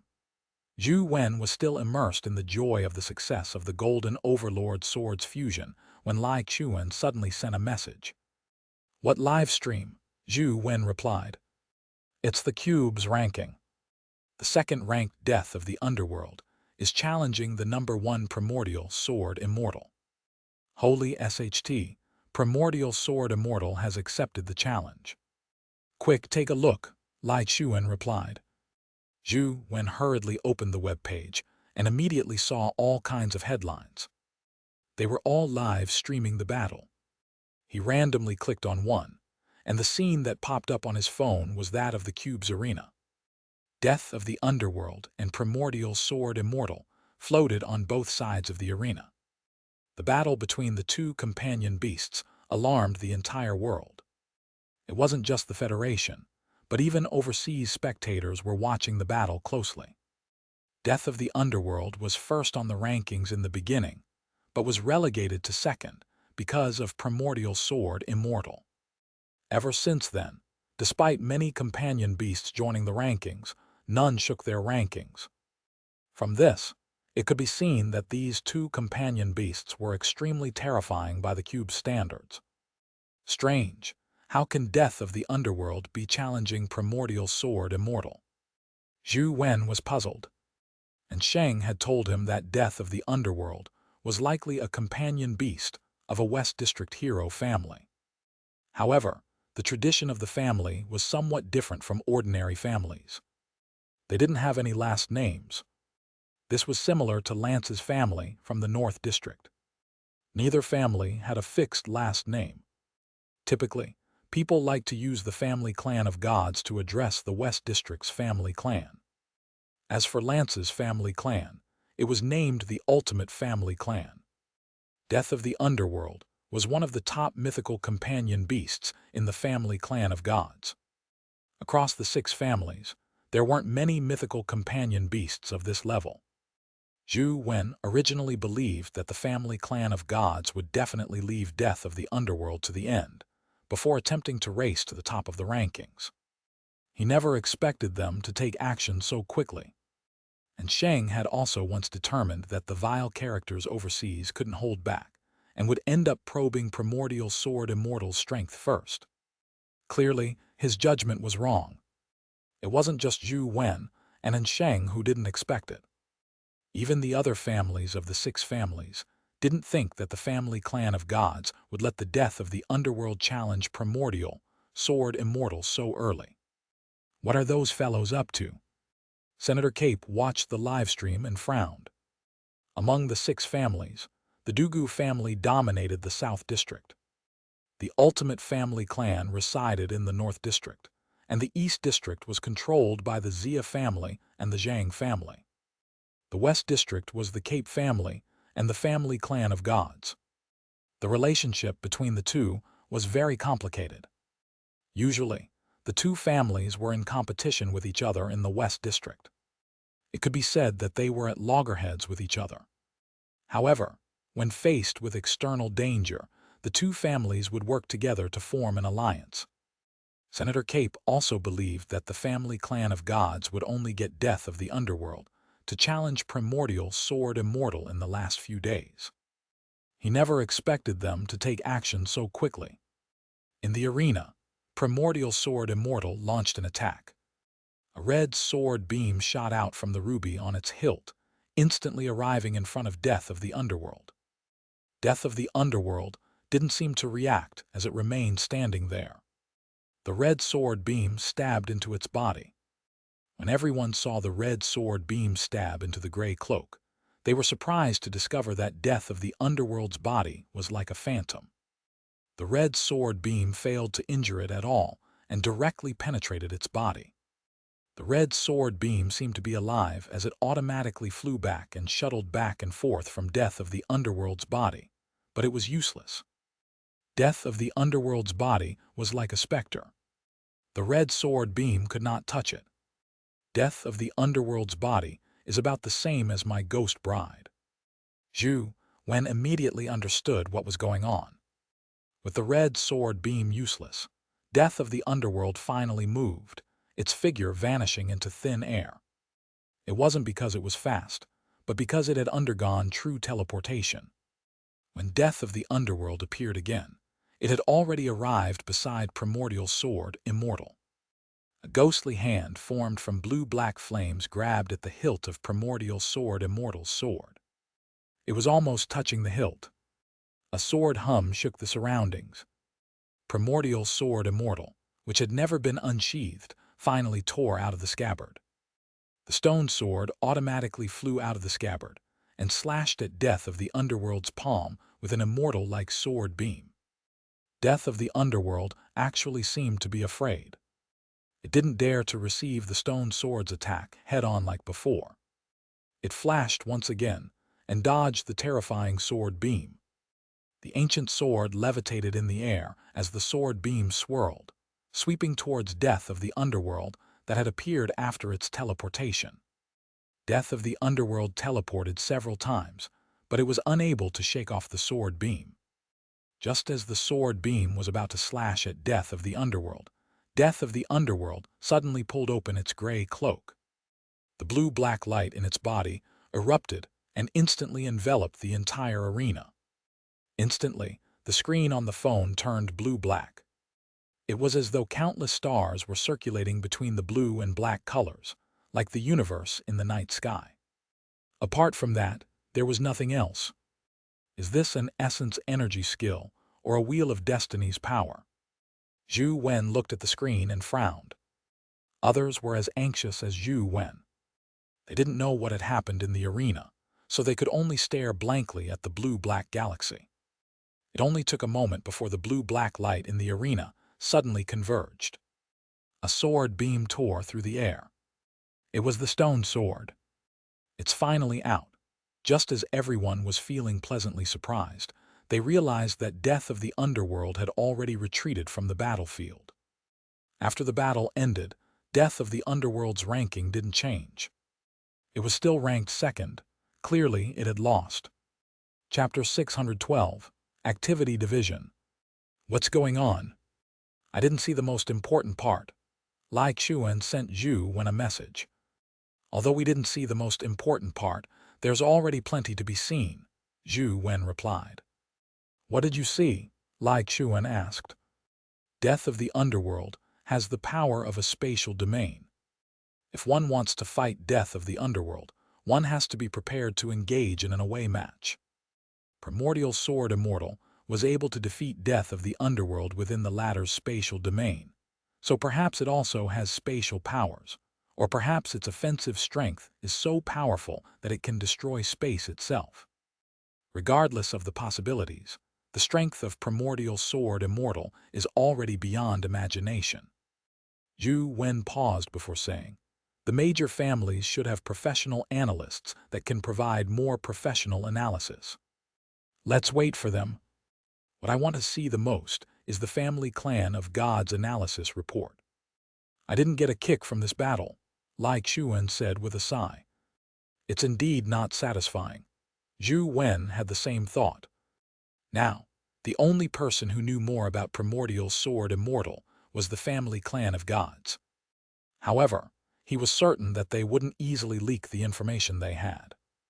Indeed, in less than 2 days, and Sheng received news that the family clan of gods had indeed come up with a comprehensive analysis.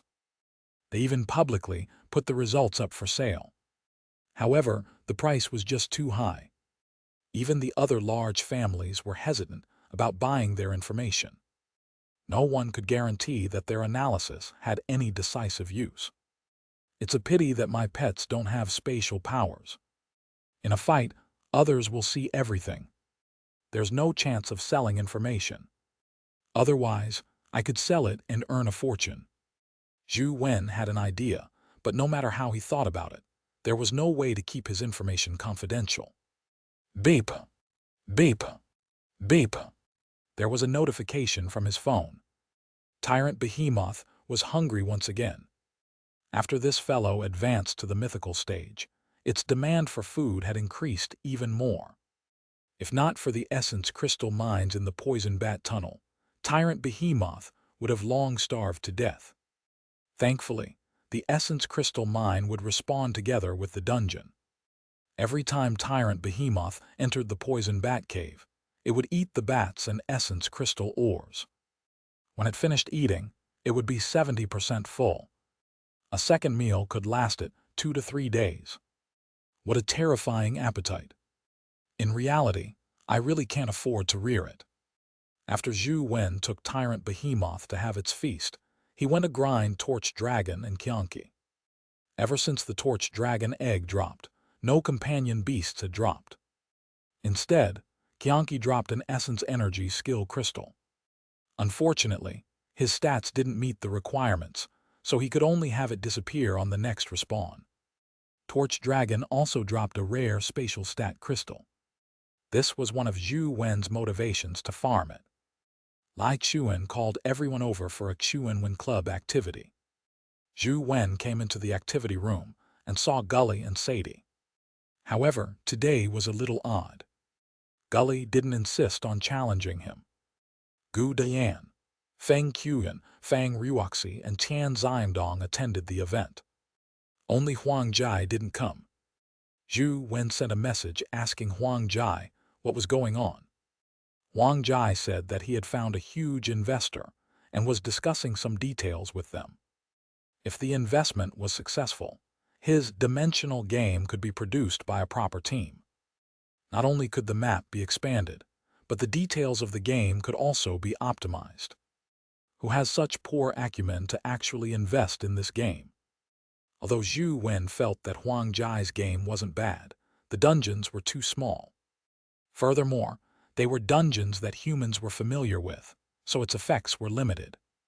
Unless someone provided information on new dimensional zones, the game, Dimensional, ultimately wouldn't be of much use. Zhou Wen only used this game as an excuse and didn't think of relying on it to get rich. However, Huang Jai revealed that not only did the investor bring in funds, but he would also bring large amounts of information regarding relatively new dimensional zones. This was also one of the reasons Huang Jai was tempted and willing to let outsiders invest. Information about new dimensional zones, and large amounts of them. This isn't something ordinary people can obtain. Is it a scam? Zhou Wen was somewhat worried. Don't worry. The other party has a military background. His backer should be Deputy Governor Qin. There won't be any problems in this area. Huang Jai had already made plans, as though he had long found out the other party's background. If it really is Deputy Governor Qin supporting this, the game might really become popular. Zhou Wen was somewhat surprised. He never expected the game to attract Qin Wufu's attention. That's right. However, they have a request. If we let them invest, the dungeon access will be split into 3 levels. There will be dungeons for public downloads on the internet. College dungeons that only allow students of Sunset College to download. It will be forbidden to share with others. Another will be the military dungeons, open only to the military. All the information is confidential. Without their approval, the contents of the military dungeons cannot be released in other versions, Huang Jai said. That's reasonable. Zhou Wen felt that there was no problem. Yes, we're in the midst of a discussion. I'll inform you of the outcome. All right. When Zhou Wen made his initial investment, he had mentioned that he didn't care about these matters. All he did was wait for the money. These problems were to be decided by Huang Jai himself. Gully and Sadie were very quiet today. Gully, who had been so arrogant when he first entered the school, obediently followed Lai Xuan's activity arrangements. He didn't say anything arrogant, as though he had changed into a completely different person. It surprised Lai Xuan. He originally imagined that he would have to give these two geniuses from the ultimate family clan another lesson or two to make them behave. Today, our target is the demonized generals of Tiger Cage Pass. By killing the most demonized generals, you can obtain a special pass that we have prepared. As Tiger Cage Pass is relatively dangerous, we will be acting in pairs so that you can also take care of each other. The two people in the same group can't move separately. Lai Xuan paused before saying, Gully, you and little Yanyan will be in the same team. Sadie, you and I are in the same team. President, I wish to be in the same group as Zhou Wen, Sadie suddenly said. Lai Xuan scratched his nose and said, That's fine. It's okay if you want to follow old Zhu. Xiangdong, follow me. Ruoxi, you and Gu Dian will be in the same team. After the allocation was done, everyone headed for Tiger Cage Pass. As Tiger Cage Pass was very large, they split up into teams to search for demonized generals. Tiger Cage Pass didn't have any secrets for Zhou Wen. All he did was come out to get some action. It could be considered as letting others know that he still cultivated. Zhou Wen, are you interested in competing? Sadie suddenly asked Zhou Wen. Chapter 613, Eye of Odin. Not interested. Zhou Wen shook his head. Zhou Wen was considering how to kill Primordial Sword Immortal. He had no interest in an opponent at Sadie's level. Even if she was a peerless genius, she was at most at the epic stage. The epic stage was already too weak for Zhou Wen. He had condensed 5 life souls, which was equivalent to someone advancing to the epic stage 5 times. He really didn't find the epic stage impressive. Even the 6 families wouldn't randomly give a mythical companion beast to such a young genius. This was because they had too little combat experience and were too young. Their minds weren't stayed enough, and with mighty strength, they easily took risks. That way, they would die even faster. An epic expert without a mythical companion beast was no challenge for Zhou Wen. Sadie seemed to have expected that Zhou Wen would reject her, so she wasn't angry. She continued, I know you are very strong. If it were a life and death battle, I definitely wouldn't be your match. However, if we compete in the acumen, I believe you aren't my match. Since you are so confident, I'll leave the demonized general hunting mission to you. Zhou Wen retreated a little. A group of demonized soldiers had already discovered them and were charging over. Although Sadie felt that Zhou Wen was looking down on her, she didn't mind. In the past, she would definitely have thought that Zhou Wen was too arrogant. However, after seeing Zhou Wen's transcendent flying immortal, she felt that he had the right to be arrogant. A 17-year-old person who had already mastered a divine technique could be as arrogant as he wanted. It wasn't excessive. Sadie summoned an ice sword and charged at the demonized soldiers. The demonized soldiers were naturally not her match and were easily killed by her. They weren't even considered a warm-up. Seeing how Zhou Wen ignored her, Sadie tactfully didn't say anything else. All she did was wait for an opportunity to make Zhou Wen think of her in a different light. She was very confident in her Eye of Odin Life Soul. In her family's evaluation, the Eye of Odin Life Soul was S+ rank. It was even stronger than the average S rank, a life soul akin to a bug in games. Although Sadie's Eye of Odin had only just condensed and was still a primordial body, its ability was already excellent. Previously, it had been used to record videos, but in fact, it was just a trick of the Eye of Odin. What was truly impressive about the Eye of Odin was that it could observe an opponent in battle. Now, Sadie's limit was to slow things down by 7 times. In battle, if she used this ability, all trajectories would appear 7 times slower in her eyes. This multiplier was calculated according to the standards of the Eye of Odin. It wasn't slowing down the object by 7 times. In other words, someone's seemingly fast attacks would become very slow in Sadie's eyes. It made it easy for her to dodge those attacks or have enough time to think of a way to deal with them. The Eye of Odin didn't only strengthen her vision. In fact, the real target of the Eye of Odin was to strengthen her brain. If the brain's thinking speed and reaction couldn't keep up, it could easily cause a situation where one couldn't react in time, despite being able to detect it. However, the Eye of Odin had strengthened her brain, allowing Sadie's brain to think and react faster. This was the truly terrifying part. A saber technique that looked as fast as lightning looked like slow motion in Sadie's eyes when she slowed it down by 7 times. At the same time, her mind raced with all sorts of countermeasures at lightning speed. Now, Sadie's only flaw was that because her eyesight and brain power were too strong, her body couldn't keep up with her brain's reaction speed, causing her to have synchronization issues. Under normal circumstances, a speed of 4 to 5 times was her limit. Her body's speed could keep up with her eyesight and brain power. Any higher, her body's movement speed wouldn't be able to keep up even if her brain issued an order. In terms of combat abilities, Sadie knew that she was far from Zhou Wen's match, but in terms of acumen, Sadie didn't believe that she would lose to him. As she charged forward, the ice sword in Sadie's hand mercilessly harvested the lives of the demonized soldiers. Even if she encountered demonized generals, she could still kill them with one strike. Her sword techniques didn't have any unnecessary movements. She could always use the simplest method to kill her enemy. Zhou Wen followed behind Sadie without making a move. Seeing that Sadie was about to rush into the range of the Tiger Cage demonized general, he said, "Let's end here. Stop walking forward. I heard that Tiger Cage Pass has a very powerful dimensional creature guarding it, and ordinary people can't charge in. Why don't we have a bet? If I can charge into the city and kill the dimensional creature guarding the gates, it'll be considered my victory. If I can't charge in, or if I can't kill the dimensional creature guarding the gates, count it as my loss. If I lose, I can tell you a secret about the cube ranking. If I'm lucky to win, I hope you can officially spar with me. Just the 2 of us.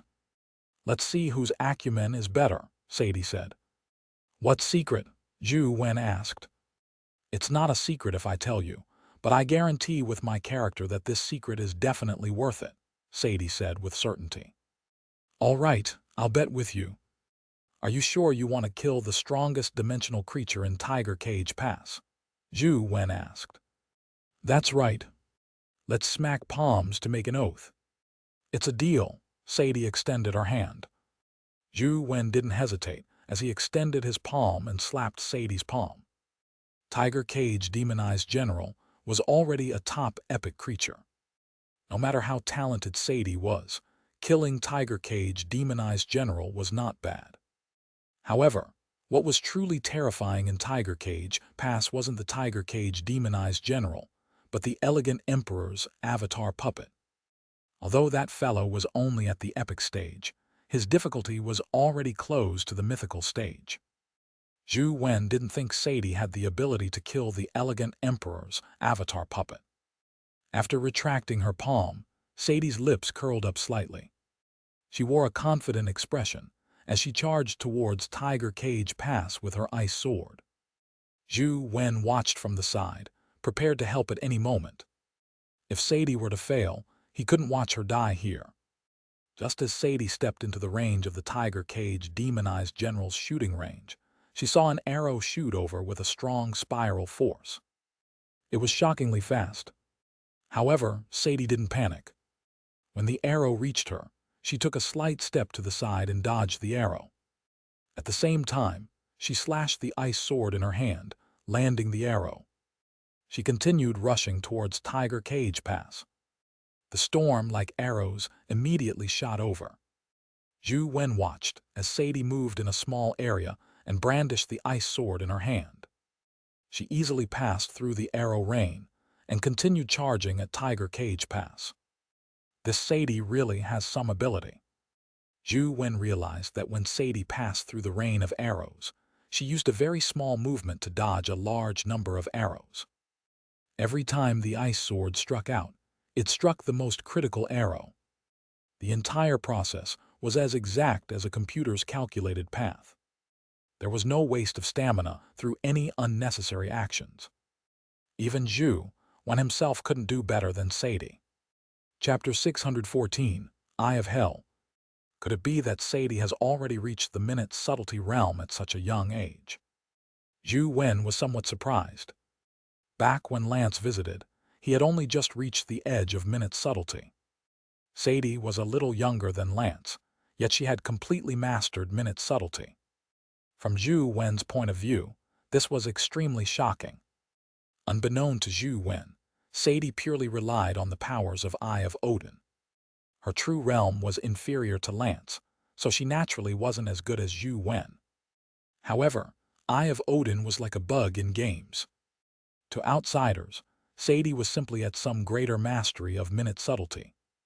No matter how intense the battle was, she could always calmly achieve perfection. Soon, Sadie rushed to the top of the city and began fighting the Tiger Cage demonized general. Tiger Cage demonized general was slightly stronger than Sadie in every aspect, but under the effects of the Eye of Odin, she could counter all his moves. He couldn't injure Sadie at all. Instead, he was severely restrained by Sadie. It was only a matter of time before he was killed. There's actually such a genius in this world. Zhou Wen looked at Sadie's battle and was increasingly certain that she had achieved greater mastery of minute subtlety. Otherwise, how could she have reached such a stage? She should be around my age or younger than me. Since she can do it, there's no reason I can't do it. Zhou Wen carefully observed Sadie's actions as he switched his essence energy skill to small perfection of wisdom. The 8 perfections Wisdom Life Providence and Hell King Life Soul also worked at the same time, making his senses extremely sharp. Zhou Wen sat on the Kai's back and watched the battle. At the same time, he put himself in Sadie's shoes. He imagined a battle with the Tiger Cage demonized general. In this battle, what was the difference between his choices and Sadie's choices? Soon, Zhou Wen realized that although his choice wasn't wrong, he found them a little crude compared to Sadie. He wasn't as meticulous as Sadie. What exactly am I lacking? As Zhou Wen thought, he gradually gained some insight.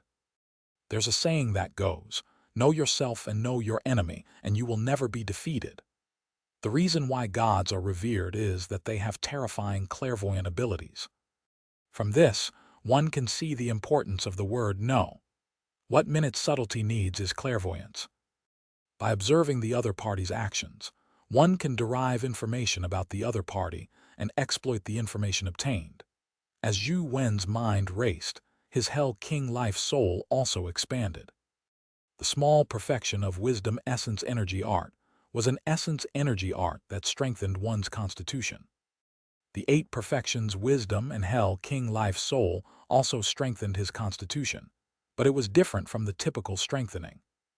Instead, it was a way to strengthen one's mind first. The stronger Zhou Wen's mind was, the stronger the feedback his body received. With Zhou Wen's comprehension, the Hell King Life Soul became stronger. As for the Hell King Life Soul, it was one with Zhou Wen. The growth of the Hell King Life Soul immediately reflected back on Zhou Wen, making him feel increasingly sensitive. Suddenly, a vertical eye on Zhou Wen's glabella opened. It was the Eye of Hell that belonged to the Hell King. At the instant it opened, it seemed to have countless wraiths howling in pain. The moment the Eye of Hell opened, the space around Zhou Wen seemed to change. It wasn't a real eye, but a door that led to hell. When the eye of hell opened, Zhou Wen's body experienced a strange feeling. It was as though there was another feeling beyond his senses. This feeling made his sensual organs feel extremely strange. So this is the Hell King's true ability. This should be the so-called eighth sense, right? To break through the understanding of spatial dimension, under the effects of the Hell King life soul, Zhou Wen didn't even need to look to sense the minute changes in his surroundings. However, he gradually realized that the feeling he had when he was Hell King didn't seem to be as simple as an eighth sense. Apart from a normal feeling, he also discovered a strange phenomenon in every creature. It was an indescribable feeling. He seemed to see a transparent flame burning on all the creatures. Some of the transparent flames were bigger than others, burning like a bonfire. Some of the flames were relatively small, like fire plumes. It was as though the slightest breath could extinguish them. What was even stranger was that the flames were transparent and colorless. It should have been impossible to see them, but he could. Even if he closed his eyes, he could sense the existence of the flames. Furthermore, Zhou Wen could vaguely sense that the transparent and colorless flames seemed to have some connection with the Eye of Hell at his glabella. Could it be that the flames I see are actually the legendary karmic sin flames? Zhou Wen guessed inwardly, but he wasn't confident. Legend had it that karmic sin flames were the flames of sins. Every time someone did something evil, he would have more karmic sin flames on him. After he went to hell, he would be burned by the karmic sin flames. The greater the sins, the more karmic sin flames there were. This also prolonged the burning in hell. One had to wait for the karmic sin flames to burn out before they could reincarnate. Zhou Wen was only guessing, unsure if what he saw were karmic sin flames. Sadie was still fighting the tiger cage demonized general. Her Eye of Odin was indeed powerful. Despite fighting someone stronger than herself, she suppressed the tiger cage demonized general and eventually killed him with one strike. The entire process was smooth and fluid. She didn't give the tiger cage demonized general a chance. The tiger cage demonized general didn't even manage to touch her clothes. Even Sadie was very satisfied with her performance. Standing on the city wall, Sadie said to Zhou Wen, who was outside the city, with a smile, "Zhou Wen, I won." "See what's behind you first," Zhou Wen said calmly. Sadie was slightly taken aback. She turned her head and saw a strange person wearing a mask standing on top of a tower in the city. Before Sadie could do anything, the strange person held a stack of yellow paper in his hand and threw it into the air. The yellow paper scattered, turning out to be paper figurines. However, when the paper figurines landed, they turned into tiger cage demonized generals. There were more than 10 of them. More than 10 tiger cage demonized generals charged forward and immediately surrounded Sadie. Sadie was alarmed. She could still deal with a single tiger cage demonized general. If these tiger cage demonized generals had the same combat strength as the previous tiger cage demonized generals, she was definitely no match for them.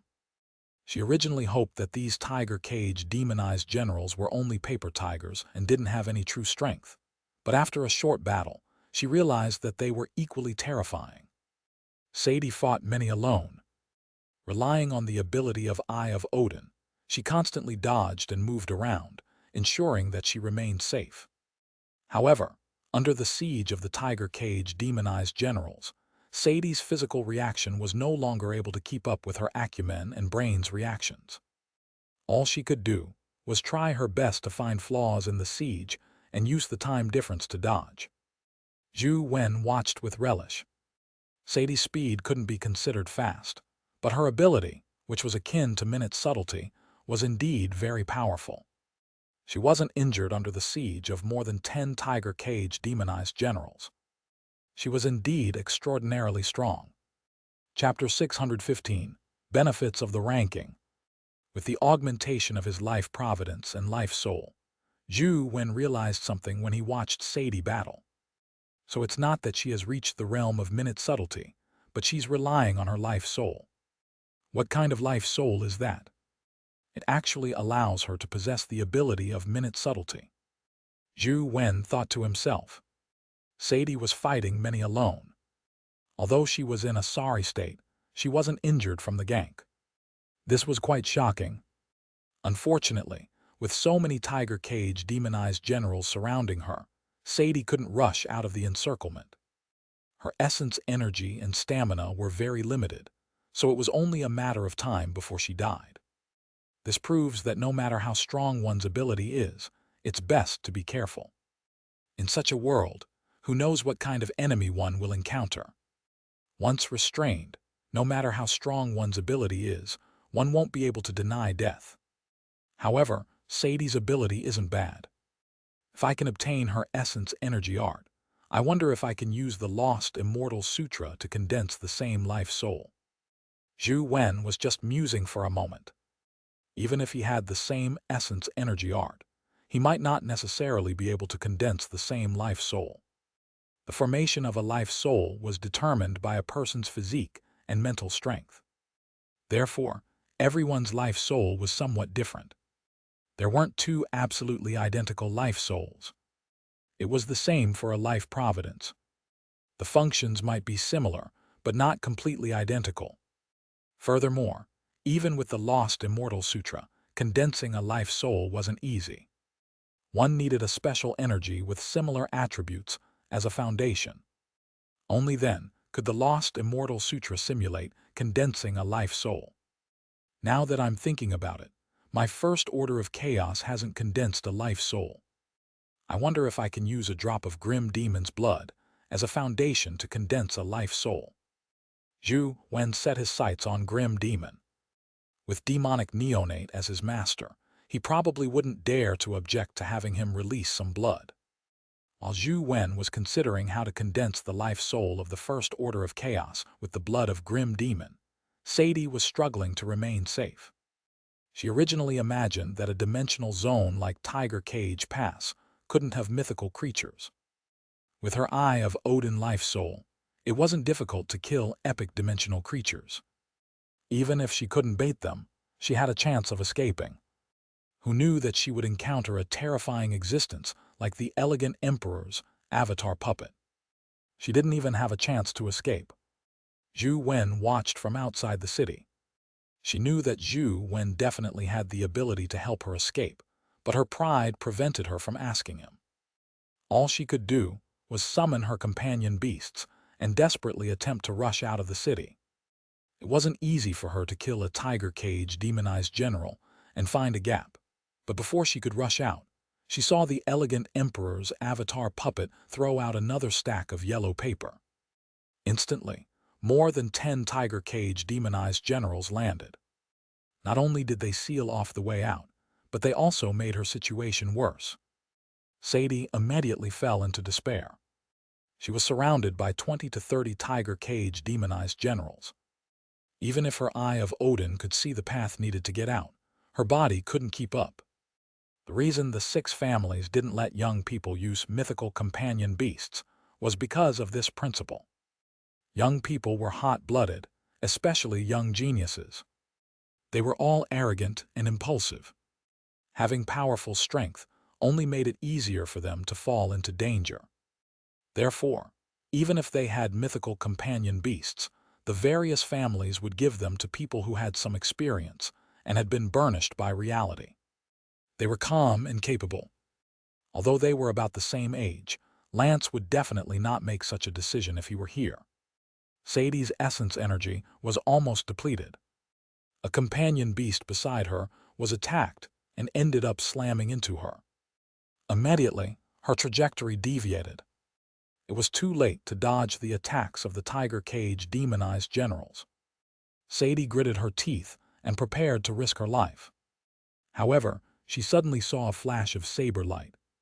The Tiger Cage demonized generals beside her suddenly stopped their attacks. With a poof, white mist emitted from them as they transformed into yellow paper figurines that landed on the ground. She turned her head and saw Zhou Wen standing beside the masked man. As for the masked man, his head had been chopped off. Zhou Wen walked to Sadie's side and asked, "What's the secret regarding the companion beast ranking you mentioned?" Sadie looked at Zhou Wen with a complicated expression before saying, "Actually, this isn't really a secret. There should be quite a number of people in the 6 families who know about it. In fact, obtaining first place on the rankings isn't the only way to get benefits." "What do you mean?" "Isn't the one coming in first place qualified to pluck the divine fruit?" Zhou Wen asked with a frown. Picking the divine fruit is indeed something first place qualifies for. However, it's still unknown if one can really pluck it. However, as long as one can enter the ranking, they'll be able to obtain the corresponding benefits. It doesn't matter if the ranking is high. Although, if it is high, there are more benefits, said Sadie. What benefits? Zhou Wen had never heard of such a thing. I'm not sure yet. I'll only know what benefits we can obtain after the ranking battle ends, Sadie said. Where did this news come from? Zhou Wen frowned slightly. Sadie's words seemed unbelievable. The ranking had not long appeared, and it was unprecedented. Even if there was really a reward after the ranking battle, how did the 6 families know of that? I'm not sure about the source of the news, but it shouldn't be wrong. For the 6 families and overseas factions to be so eager in rushing up the rankings, it's definitely not without reason, Sadie said. Zhou Wen didn't know if Sadie really didn't know, or if she was just unwilling to say. It's about time. Let's head back. Zhou Wen didn't ask further. Sadie walked back with Zhou Wen, but her emotions were mixed. Although she was confident that her acumen was better than Zhou Wen's, the difference in combat experience was just too great. No matter how good her acumen was, it was useless. It was no different from having psychomotor problems. She felt that there was no need to challenge Zhou Wen again. An opponent she had no way to fend against was easily killed by Zhou Wen. In front of absolute strength, the effects of her acumen were too minute. I have to become stronger than him. Sadie cursed inwardly as she stared at Zhou Wen's back. Could it be that the Thirch is secretly up to no good? Zhou Wen didn't care what Sadie was thinking. His mind was on the rankings. Back then, it was the Thirch who had allowed John to obtain the 6-winged Seraphim Guardian. It wouldn't be surprising if she had spread the news of the ranking. There's also a possibility that its teacher, Wang Minjuan. The news might have come from his side as well. Zhou Wen felt that the possibility wasn't small. There were many experts in the Federation who entered the dimensional zones after a mutation. No one knew if there were any people that the Federation had deliberately planted among them. If there was, it was not impossible to get news from them. From the looks of it, I have to go back and ask the Thirch. Zhou Wen decided to take the opportunity of delivering items to the Thirch to ask about the ranking. Chapter 616. Let Out Some Blood. After the Xianxia Club's event ended, Zhou Wen returned to his dorm and sent a message to the Thirch. He informed her that the items were ready for her to receive. Send them over. The Thirch replied. Zhou Wen sent the items through the portal through the Void Flower. Although they weren't worth much, he had still spent more than 100,000. It made his heart ache slightly. The Thirch, you previously said that only the first companion beast on the rankings has benefits. Then, what other benefits does first place have in the future? Zhou Wen probed. Why are you asking? Your companion beast isn't capable of ranking first. It's useless even if you know, the Thirch replied. Even if I can't obtain first place, I can still try my best to vie for a higher ranking. Will the other rankings benefit me? Zhou Wen could tell from the Thirch's tone that it might really be as Sadie had said. Yes, but if you can't enter the top 10, the benefits are very limited. Your 6-winged guardian dragon's wheel of destiny is virtually useless in the pet battle. From the looks of the companion beasts on the rankings, it's not bad if it can eventually reach the top 30. The one on your ear isn't even at the mythical stage. It's impossible for it to enter the top 100. Can't I have other companion beasts? Zhou Wen said that inwardly without sending it to the Thirch. He didn't wish to expose his true strength in front of the Theurge. The Theurge, what benefits will there be for getting on the rankings? Zhou Wen asked again. Do you want to know? The Theurge's message came quickly. Unfortunately, it wasn't an answer. Yes, Zhou Wen answered. All the more reason why I won't tell you. The Theurge even sent a smug expression after the message. Helpless, Zhou Wen had no choice but to remain silent. However, he was certain that there was definitely some benefit to being able to enter the rankings. However, if the ranking was too low, the benefits wouldn't be great. Just as the Theurge said, the six-winged guardian dragon isn't suitable for a one-on-one battle. Its ranking definitely won't be high. Which companion beast should I use to give it a try? Zhou Wen was momentarily hesitant. To get on the rankings, one definitely needed to fight.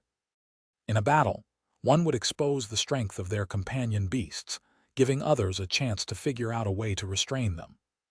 Zhou Wen was now thinking about which companion beast to expose, one that wouldn't affect him much in the future. Zhou Wen wasn't in a rush to make a decision. There was still plenty of time, so he didn't need to hurry. Furthermore, the rules of the rankings were that one could only challenge high-ranking ones, not the other way round. Zhou Wen didn't plan on challenging Primordial, Sword Immortal from the beginning. I have to ask Xianxia first if the companion beasts from the Special Inspector Bureau and Cape family are on the rankings. I'll start with them. Zhou Wen planned on catching them by surprise. He planned on killing their companion beasts on the rankings before personally settling scores with them. Zhou Wen sent a message to Xianxia, but Xianxia didn't reply. He did not know what he was busy with. Forget it. I'll give it a try and see if I can use Grim Demon's blood to advance the First Order of Chaos. Zhou Wen summoned Demonic Neonate out. Little Neonate, get Grim Demon out. I need him to do something, Zhou Wen said to Demonic Neonate. Demonic Neonate remained silent as she summoned Grim Demon from the ancient sword. After Grim Demon came out, his entire body was like a black demonic aura. He had an anthropomorphic look, but his looks were indiscernible. Clang! Zhou Wen placed a wash basin in front of Grim Demon and said, I need some of your blood. I don't need too much. Just half a basin would do. Grim Demon's expression instantly darkened. Thankfully, his body was covered in the black demonic aura, so no expression could be seen. No way. Grim Demon gritted his teeth. Little Neonate. Zhou Wen looked at Demonic Neonate. Demonic Neonate turned to look at Grim Demon and glared at him. Grim Demon immediately cowered. He gritted his teeth and said to Zhou Wen, Our guardian's blood is our life essence. It's impossible for me to give you that much. At most, I can only give you 1 drop. 100 drops, Zhou Wen bargained. 2 drops. It really can't be more. Grim Demon's voice was trembling as though he was trying his best to suppress the anger in his heart. 99 drops. Not any less, Zhou Wen said without changing his expression. After a final round of negotiation, Grim Demon refused to add any more beyond 5 drops. No matter how threatening Zhou Wen was, it was useless. 5 drops. So be it then. Produce it. Zhou Wen felt that Grim Demon was already desperate enough to risk his life in defiance, so he didn't continue forcing him. If it was really useful, 1 drop would be enough. 5 drops would be more than enough. Grim Demon reluctantly extended his finger. 5 drops of black liquid that resembled ink flew out and floated in front of Zhou Wen. Zhou Wen reached out and had the 5 drops of Grim Demon's blood float over his hand. Then he said to Demonic Neonate, All right, store him away. Demonic Neonate extended the ancient sword in her arms. Grim Demon could only obediently possess the ancient sword. Good girl. Go play with Banana Fairy. Zhou Wen patted Demonic Neonate's head and carried the 5 drops of Grim Demon's blood into the training room. He circulated the First Order of Chaos in an attempt to absorb the 5 drops of Grim Demon's blood, but the First Order of Chaos seemed to reject it. He failed to absorb it. Can't I absorb it? Zhou Wen was somewhat disappointed. This proved that their stats were incompatible. Even if he could barely absorb the 5 drops of Grim Demon's blood, it wouldn't be of much use. Don't tell me that I really need the blood of the Guardian in Ant City. Zhou Wen frowned as he looked at the 5 drops of Grim Demon's blood. He felt that the 5 drops of blood couldn't be wasted. Zhou Wen switched to the other essence energy arts, hoping to see if he could fuse them with Grim Demon's blood. In the end, even though there were strong and weak rejections, they were all incompatible. Just as Zhou Wen was feeling depressed, he suddenly felt a burning sensation in his ears. Could it be that Truth Listener is about to hatch? Zhou Wen summoned Truth Listener and saw that it was still in its companion egg form and hadn't hatched. However, the moment Truth Listener came out, the 5 drops of Grim Demon blood were sucked away by it. The 5 drops of blood fused into the golden crystal-like companion egg, dyeing the flawless golden color with 5 black impurities. Isn't Truth Listener a Buddhist divine beast? Why does it need demonic blood? Zhou Wen was alarmed as he looked at the companion egg that had absorbed the demonic blood. After Truth Listener's companion egg absorbed the demonic blood's black colors gradually spread inside the companion egg. It was as though a jar of water had been thrown into the ink. The ink gradually spread out in the clear water and quickly dyed the entire companion egg black. Chapter 617, Nirvana of Ultimate Hell. After turning into a black companion egg, there were still strange changes happening inside a golden light spread out from the middle of the companion egg. When the black light touched the golden light, it rapidly faded. In a blink of an eye, the black color vanished completely. The entire companion egg turned golden again. However, at this moment, the golden color seemed to gain some thickness and weight. The companion egg gradually turned from transparent to gold. Crack! Crack! Cracks appeared on the companion egg as it rapidly spread across the golden-like companion egg. Then, it peeled off bit by bit. The falling fragments turned into golden sand in the air. When it landed on the ground, it turned into black demonic gas that dissipated. A golden beast jumped out of the companion egg. It looked no different from Truth Listener from the past. Its body was small, and its fur was dark gold. Its 6 ears were wearing 6 golden hoops, and its eyes seemed to contain golden lightning. Zhou Wen extended his palm, and Truth Listener jumped onto it. Zhou Wen held it in front of his eyes and carefully observed it. Apart from the 6 earrings, it was indeed no different from before. All he could do was use his phone to look at its stats. Truth Listener, Mythical Evolvable. Life Providence, Heaven Senses. Life Soul, Evil Nullification. Wheel of Destiny, Nirvana of Ultimate Hell. Strength, 81. Speed, 81. Constitution, 81. Essence Energy, 81. Talent Skill, Truth Listener, Indestructible Vajra Body, Evil Warding, 9 Extremes. Companion Form, Earring.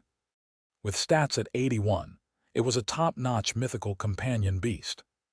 Its life providence, life soul, and essence energy skills hadn't changed. The only addition was the mythical Wheel of Destiny. From the looks of it, the name sounds very powerful. I wonder what use it has. It can't be that it's just a supplementary ability, right? Zhou Wen put Truth Listener away and entered the game. He wanted to try out Truth Listener's abilities in-game. Looking at the time, Medusa was about to respawn. Zhou Wen opened the Cursed Demon Palace Instance Dungeon and got Truth Listener to lead as he stormed his way in. The stone statues were naturally not Truth Listener's match. A casual swipe of its claw shattered them into pieces. However, what was strange was that even after advancing to the mythical stage, Truth Listener didn't seem to have the ability to release its powers. It still needed to directly touch its opponent to deal damage. However, because of Truth Listener's high speed and strength, it was almost impossible to see its actions clearly. The group of stone statues shattered and turned into rubble.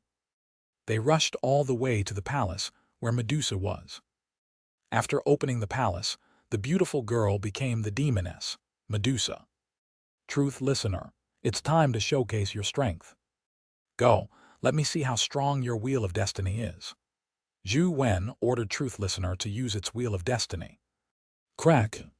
Just as Zhou Wen gave the order, one of the 6 golden hoops on Truth Listener's ear shattered and fell. The fragments disintegrated into golden sand in the air, before dissipating into a demonic gas. As the golden hoop shattered, a terrifying demonic aura erupted from Truth Listener's dark golden body. It caused its body to expand with the demonic aura and undergo some strange changes. In a short period of time, its petite body turned into a huge beast that was several meters tall.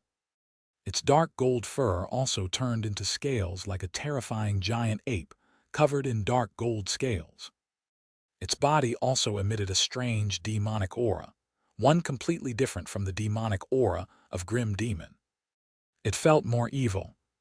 Medusa had already used the Eyes of Petrification to look at Truth Listener, but when the beam of the Eyes of Petrification swept across Truth Listener's body, it was useless. It was unable to petrify its body. However, Truth Listener's body violently tore through space and instantly arrived in front of Medusa. Its claws grabbed Medusa's head, its dark gold claws stabbing into it. In the next second, Zhou Wen saw an extremely brutal scene.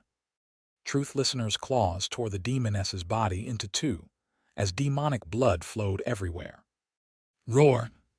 After throwing the corpse to the ground, Truth Listener roared at the sky as though it was venting its violent desires. Come back! Zhou Wen summoned Truth Listener back. This was because he felt that Truth Listener's emotions were extremely unstable, showing signs of losing control. The ruthless Truth Listener received Zhou Wen's order and leaped towards the blood-colored avatar. Its monster-like body shrank in midair as a golden earring condensed out of thin air and clipped onto its ear.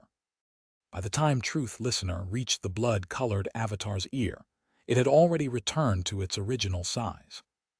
There was a golden earring on each of its 6 ears. The violent emotions from before vanished as well. It landed on the blood-colored avatar's ear, turning into a tiny dark gold earring that hung from its earlobe. Was that Truth Listener's Wheel of Destiny? Why is it so irritable when the Wheel of Destiny is activated? It has 6 earrings on its ears, and only one of them shattered. If the other 5 shatter as well, will there be different changes? Zhou Wen wanted to give it a try, but when he thought of Truth Listener's ferocious and ruthless appearance, he temporarily gave up on that thought. As Truth Listener's master, he could sense Truth Listener's thoughts. Just now, Truth Listener's emotions were extremely unstable. If it became more violent, Zhou Wen didn't know if it would still obey his orders. What's wrong with this fellow? Zhou Wen frowned inwardly. Tyrant Behemoth was famous for being a ferocious beast, but it wasn't as irascible as Truth Listener. As for Truth Listener, it was an auspicious beast according to legend.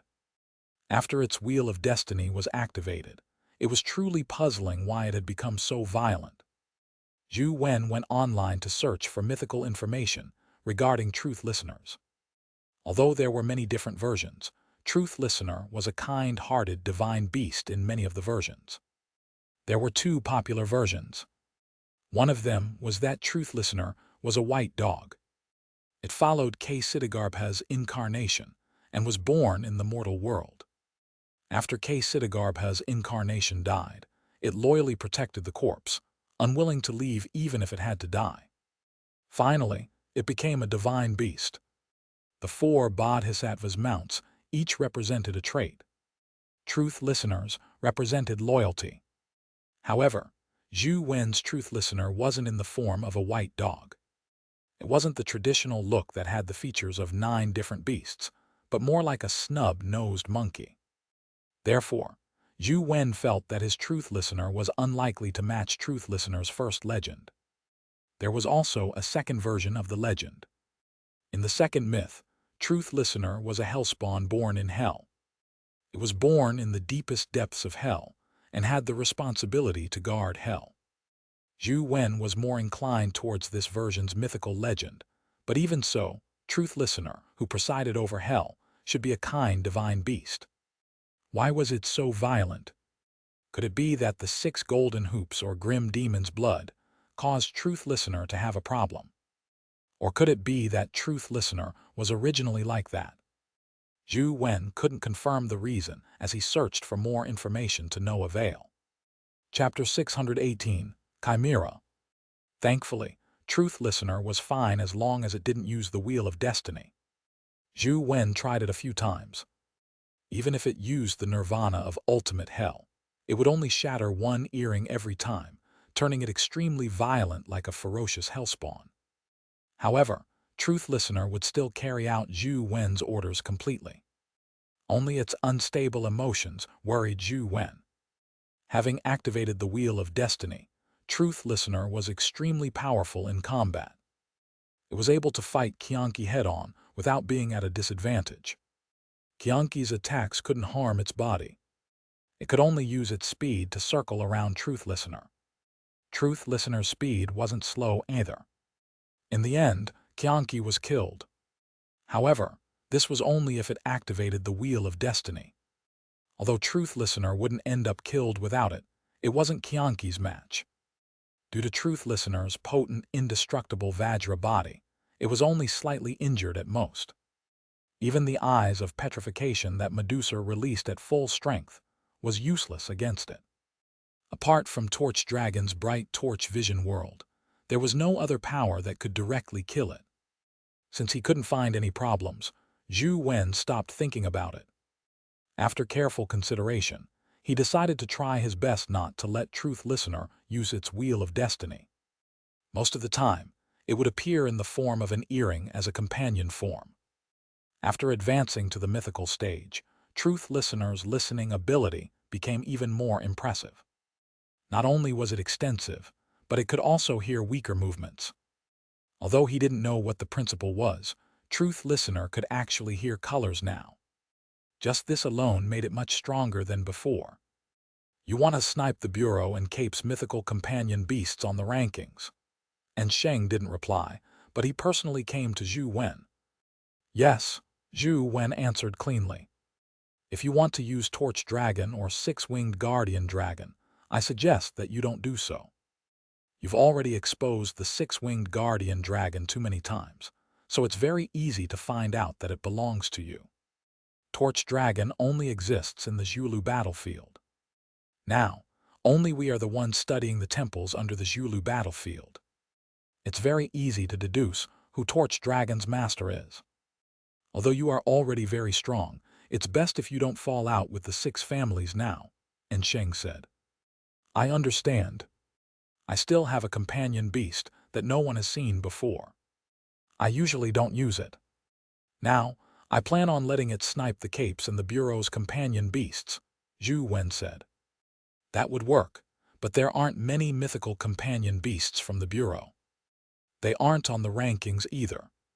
If you insist on taking action, you can only start with the Capes. This is the information on the 3 companion beasts that the Cape family has listed.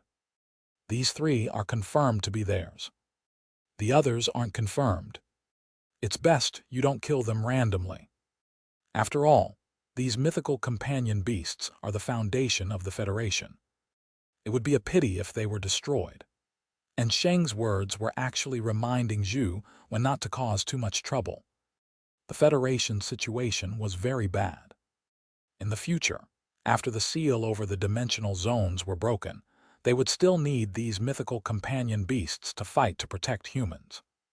They were not only the Cape family's private property, but also the Federation's future hope. Don't worry. I know what to do. Zhou Wen didn't plan on wantonly killing, but he definitely had to settle the scores with the Cape family and the Bureau. Out of the mythical companion beasts that could be confirmed to be the Cape families, one of them was ranked 91st, Inferno Dragon, while the other was ranked 63rd, Sprite King of Thunder.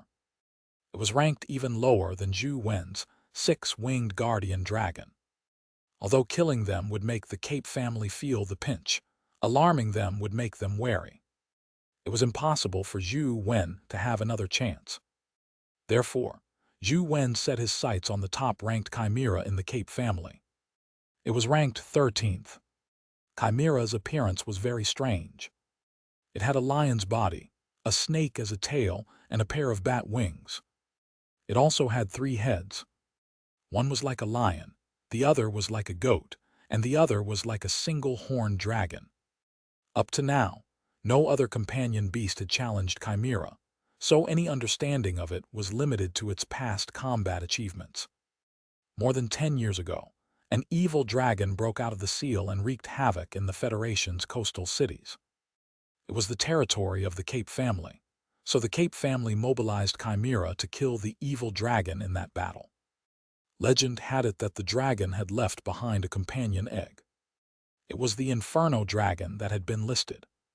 According to the information that leaked back then, Chimera had many attributes. Poison and flames were already proven abilities. There were also some other abilities that had not been confirmed. Most of them were just guesses.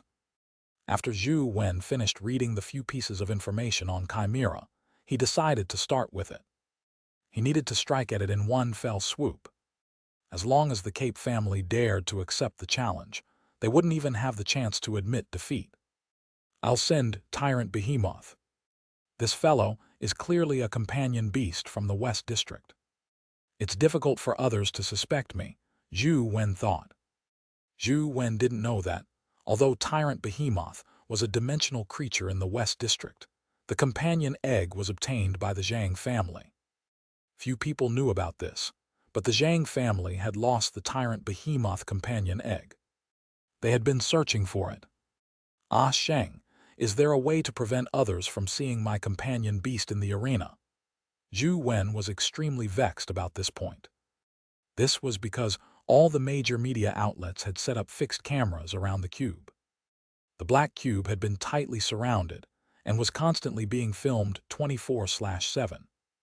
If he were to bring Tyrant Behemoth over to start the battle, he would definitely be captured by the cameras. If Tyrant Behemoth appeared in Luoyang, it reduced the significance of sending it. You will definitely be captured by the cameras if you go to the cubes in the various cities. And Sheng thought for a moment and said, how about this? You are already very familiar with the roads around White Cloud Mountain and Mount Leijun.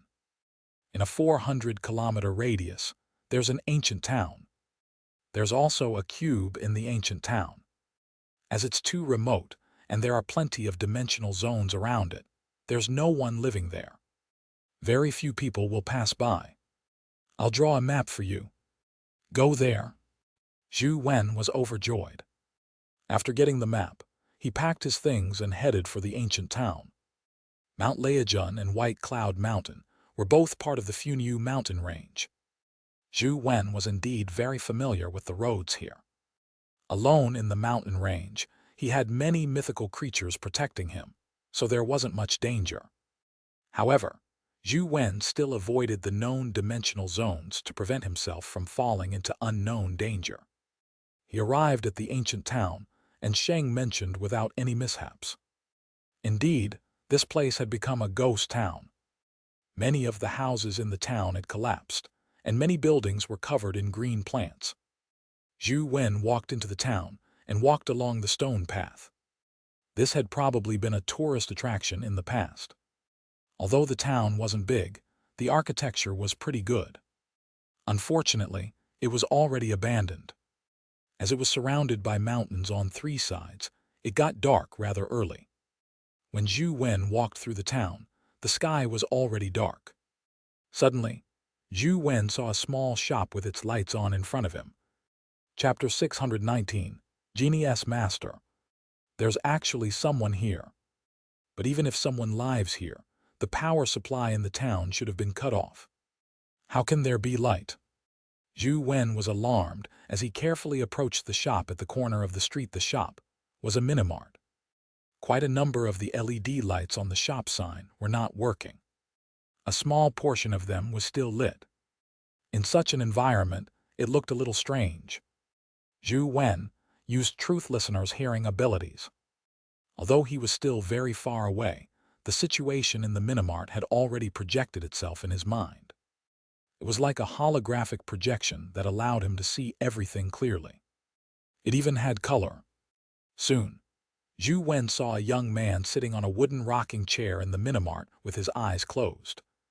On the wooden table beside the rocking chair was a mess of snacks and a few opened cans of beer. The youth rocked in the chair as he closed his eyes in enjoyment. He gulped down beer and occasionally threw a few snacks into his mouth. He looked rather pleased.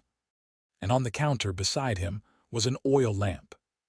The style of the oil lamp was very similar to that of the Saga of Heroes oil lamp. It was obvious that it wasn't from the East District. The oil lamp's flames shone with white light. Strangely, in the white light, the lights in the minimart lit up. There was also a fan that was spinning. Zhou Wen had just taken a look when the oil lamp's flame suddenly expanded. Instantly, white light surged, immediately disabling the effectiveness of Truth Listener's ability. It couldn't hear the situation in the minimart. Zhou Wen was alarmed as he looked at the minimart. He saw that the youth had already walked out and was looking at him. Beside the youth, the oil lamp floated in the air. As for the flame, it had already turned into what looked like a deity. It was somewhat similar to the mythical Aladdin's magic lamp. When the youth saw Zhou Wen, his expression seemed odd. He stood there and sized him up as though he was very curious about him. Zhou Wen also sized up the youth. He looked 27 or 28 years old. He wasn't handsome, but he was very stylish. He was the type that was filled with manly charm. Zhou Wen was certain that he had never seen him before, as he looked rather unfamiliar. As for the lamp beside him, Zhou Wen recognized it. It was Genie, which was on the ranking. It had once been ranked 3rd, but it had now fallen to 9th place. It was still quite a respectable ranking. Please don't misunderstand. I don't have any ill intentions. I just happened to pass by and saw some light, so I came over out of curiosity, Zhou Wen said. The youth curled his lips and laughed. It's fate that we meet. Apart from us, there's no one else here. Why don't you come in and have a drink with me? It will save us the loneliness of the night. Thank you for your kindness. I still have something to do. I'll continue on my way. I won't disturb you any further. Zhou Wen felt that the youth was somewhat odd, so he decided to stay away from him. To his surprise, the youth said with a smile, "There are mountains surrounding 3 sides of this area. Apart from the path you took to enter, there's no other way out. And in such a sh hole, the only useful thing is probably the black cube in the town square. I'm afraid you are like me.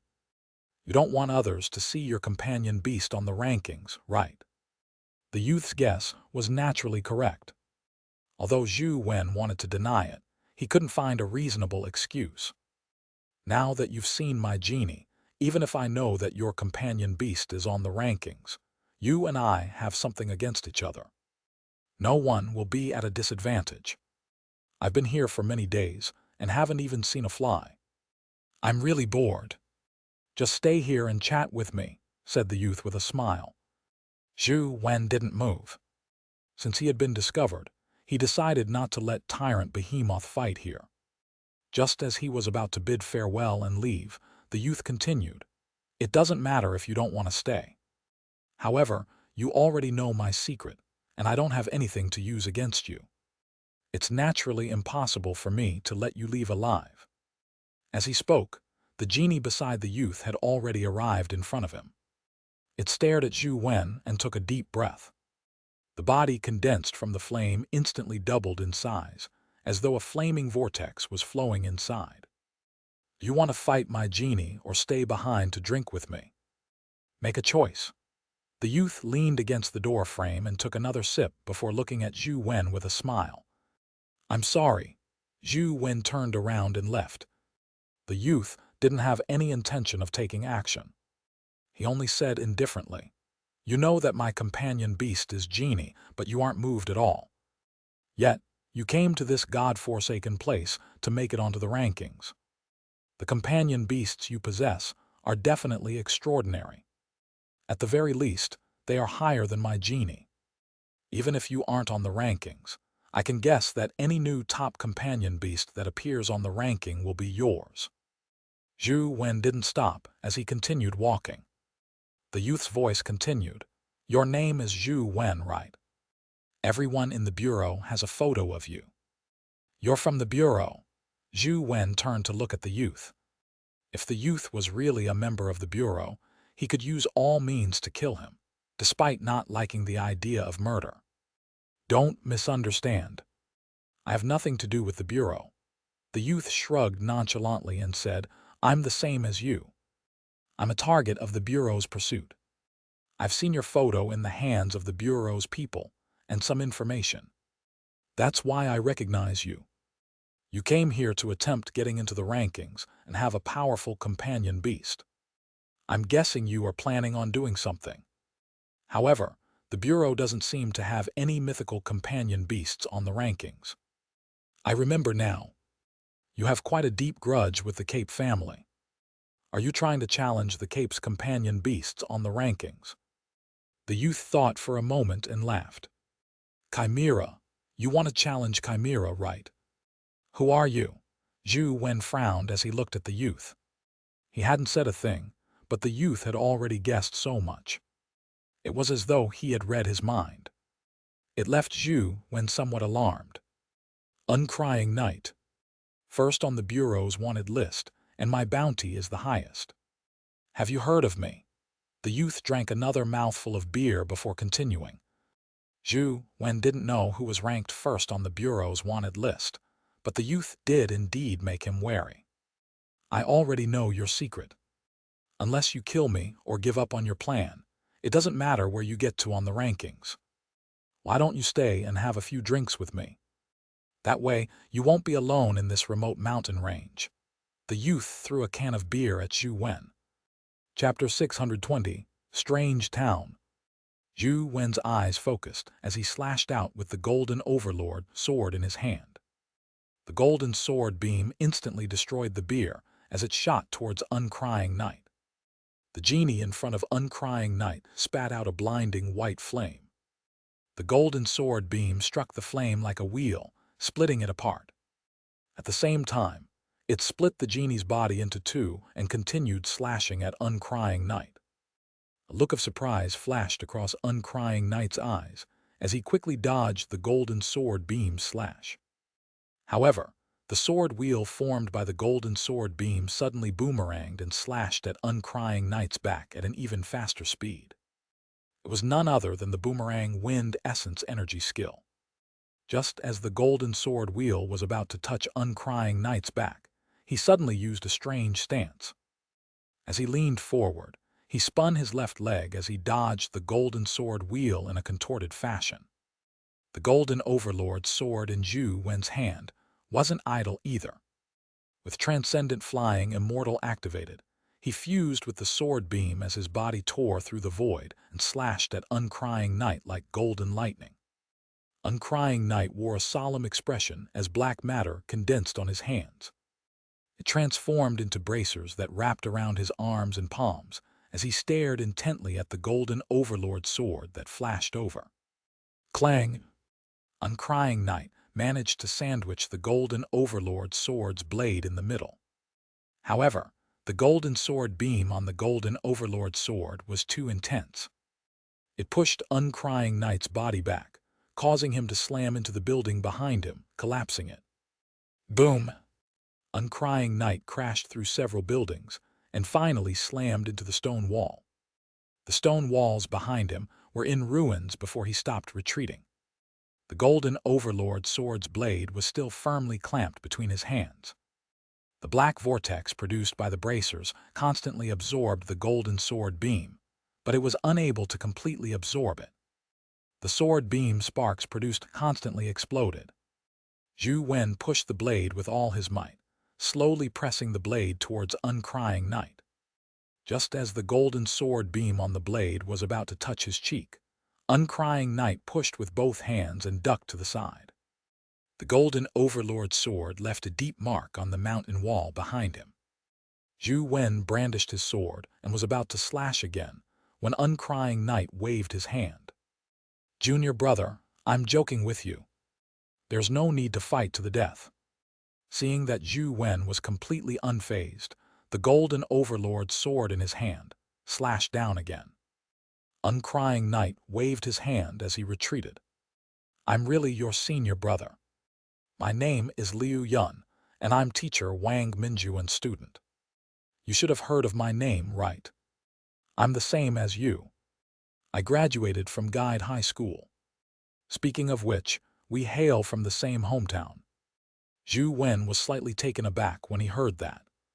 He did remember that Wang Minjuan had such a student, but he had long graduated. He was from a graduating class many years ago. He had even discussed the senior brother named Liu Yun with Xianxia. Furthermore, Liu Yun was rather famous in Guide City. He was publicly recognized as Guide City's genius. Zhou Wen had heard of his name when he was there. "Didn't you say that your name was Uncrying Knight? Why are you now Liu Yun?" Zhou Wen stared coldly at the youth.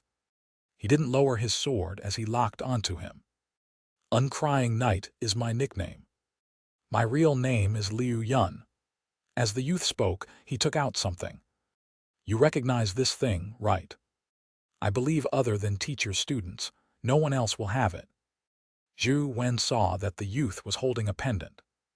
It looked like it was carved from ivory, but it was a little green instead of the yellow tinge that ivory had.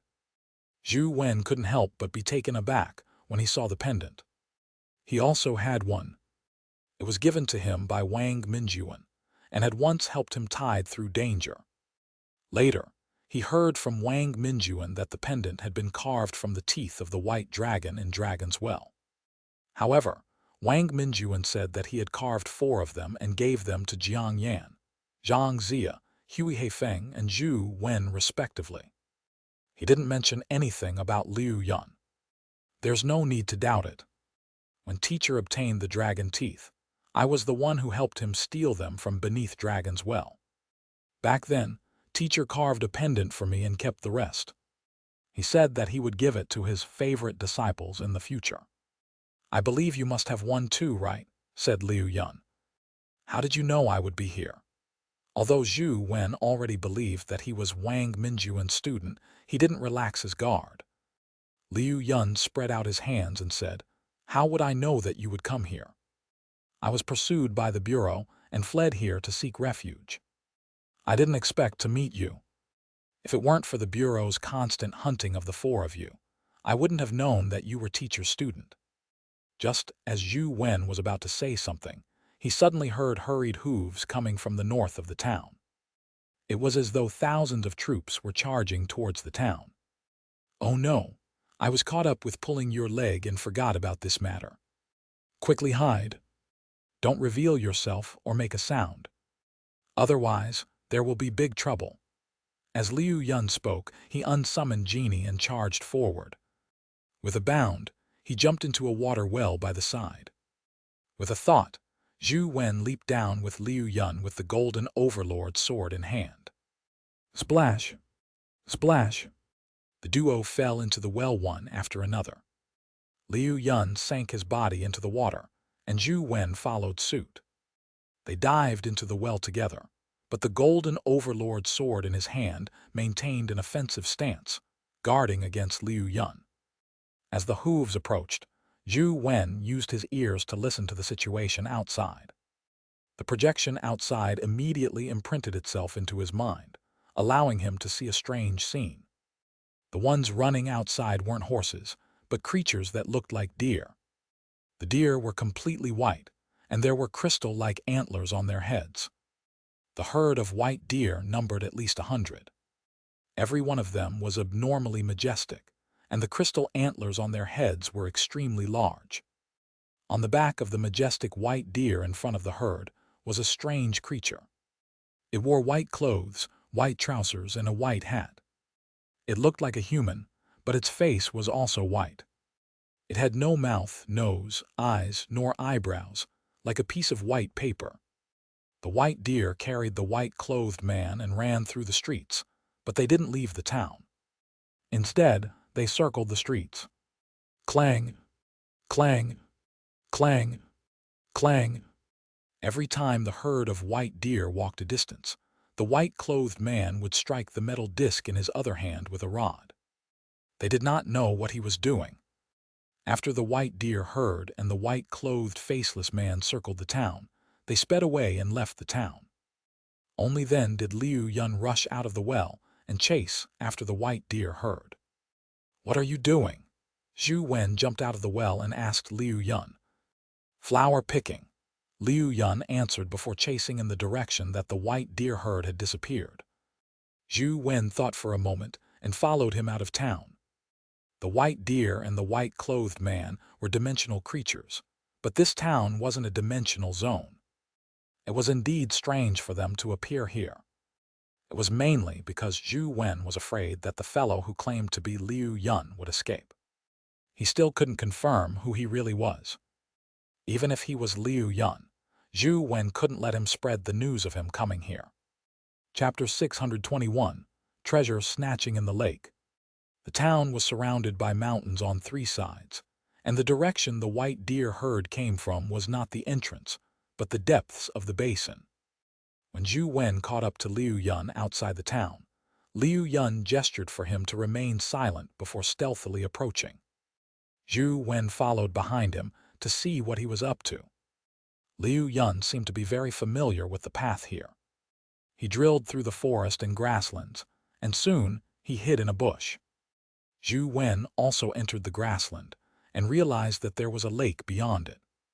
The lake wasn't very big, and surrounding it was the large grassland and a small portion of a forest. The white deer herd was on the grass beside the lake. The bright moonlight shone on the grass and the lake, blanketing them with a layer of light. It looked exceptionally beautiful, like an immortal paradise in the mortal world. Most of the white deer had their heads lowered as they leisurely ate the grass. Only the leading white deer was standing straight on the bank. The white-clothed man was also staring at the lake. Although he didn't have eyes, he gave off the feeling that he was staring intently at the center of the lake. Clang, clang, clang, clang. After a while, the white-clothed man used the rod in his hand to strike the metal disc. With that, the grass-eating white deer raised their heads and approached the leading white deer. The leading white deer walked towards the lake. Magically, it slowly walked over the water. It didn't sink into the water. Ripples spread under its hooves. Under the moonlight, it was like a ring of light spreading across the water surface. The white deer behind followed. They stepped on the water surface and followed the leader to the center of the lake. When the white deer came to a halt, the white-clothed, faceless man's rod struck at an even higher frequency. He kept striking the metal disc, producing clanging noises. Amidst the rapid clanging, the white deer herd became uneasy. It was unknown what kind of power was driving the white deer. One of the white deer raised its head and used its antlers to slam into the white deer beside it. The crystal-like antlers immediately tore through the other white deer's stomach, and blood gushed out like a fountain. It was as if the curtain had been drawn. The entire herd became irascible, constantly killing each other on the surface of the lake. The deer's blood dyed the lake red in a moment, and the dead white deer's corpses sank into the water. Zhou Wen was somewhat curious when he saw this strange scene. He wanted to know what the white-clothed man was doing. More and more white deer died and sank to the bottom of the lake. Soon, only the leading white deer from the original 100 remained standing on the surface of the lake. As for the originally crystal-clear lake, it had already been dyed purplish-red by the white deer's blood.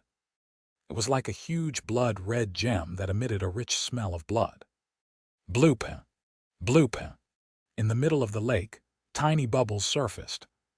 It was as if the lake had been boiled, but the temperature of the lake didn't rise. After a while, Zhou Wen heard a splashing sound. Then, he saw a white flower tear out of the water and float to the surface. The flower had 6 petals, blooming in a hexagonal shape, They were as white as snow. There was a circular petal in the middle, but it was bright red like blood. It looked like a sacred lily, but its flower pistil's diameter exceeded a meter. As the flower appeared, the purplish-red color of the lake water gradually faded. As for the snow-white petals, they gradually turned red as though the petals had absorbed the blood in the lake. In just 20 minutes, the lake water returned to its crystal-clear state. The huge flower had completely turned blood red, like a beautiful blood rose. The white-clothed, faceless man waved his hand and used it like a blade, slicing off the white deer's head he was riding. Blood spewed out from the white deer's severed neck like a fountain. It splashed onto the flower, making it even more beautiful. The deer's corpse sank into the water, but the white-clothed figure didn't react at all. He stood on the surface of the water with a face without any facial features. He continued facing the blood flower as though he was staring at it. From the looks of it, the white-clothed man's target should be that flower. What's the use of that flower? Just as Zhou Wen was pondering over it, he saw a red glow shoot out from the flower. It was as though something was shimmering in the petal. The white-clothed man, who had been standing there motionless the entire time, finally moved. He extended a hand and grabbed the center petal. Liu Yun, who was lurking beside Zhou Wen, suddenly charged forward like a stream of light towards the flower. At the same time, he threw the oil lamp in his hand at the white-clothed, faceless man. The oil lamp spewed out flames in the air, turning into a deity like genie. It spewed out flames that resembled a tornado towards the white-clothed, faceless man. While the flames entangled the faceless man in white, Liu Yun reached out to grab the petal. The white-clothed, faceless man waved his sleeve and immediately extinguished all the flames that the genie spewed out. At the same time, the white wooden stick in his other hand struck at Liu Yun. Liu Yun blocked the wooden stick with one hand, while his other hand continued its attempt at grabbing the flower. Unfortunately, it was blocked by a metal disc. In an instant, Liu Yun and the white-clothed, faceless man clashed several times. Liu Yun's hands were extremely fast, leaving behind afterimages when he attacked. It was as though he had transformed into a 1,000-hand Guanyin. His speed wasn't inferior to Zhou Wen's transcendent flying immortal. It was no wonder he could grab the golden overlord's sword with both hands. However, the white-clothed man was even faster. As he blocked Liu Yun, he struck the metal disc with the wooden staff. Clang! Zhou Wen, who was by the riverbank, immediately felt his mind explode when he heard the sound. His soul seemed to waver from the tremors, as though it would fly out of his body at any moment. He couldn't help but be alarmed as he hurriedly switched to God's retreat. At the same time, he took out the substitute talisman and stuck it on his body. He summoned the six-winged guardian dragon and had it appear in its six-winged form behind him. He fully activated the Truth Listener earrings abilities, blanketing the entire lake to clearly observe everything that happened. Without a doubt, the white-clothed man was definitely a mythical dimensional creature. Judging by the loud sound, Liu Yun was also thrown into the lake. The situation didn't look good. However, when the white-clothed, faceless man looked at the flower, he was enraged. He slammed the metal disc again, causing the surrounding lake water to explode and spray. It rose up more than 10 meters. Zhou Wen also realized the problem. The thing that twinkled in the middle of the flower had vanished. Clearly, it had been taken by Liu Yun, but he hadn't detected the moment when Liu Yun had taken it away. He was fast.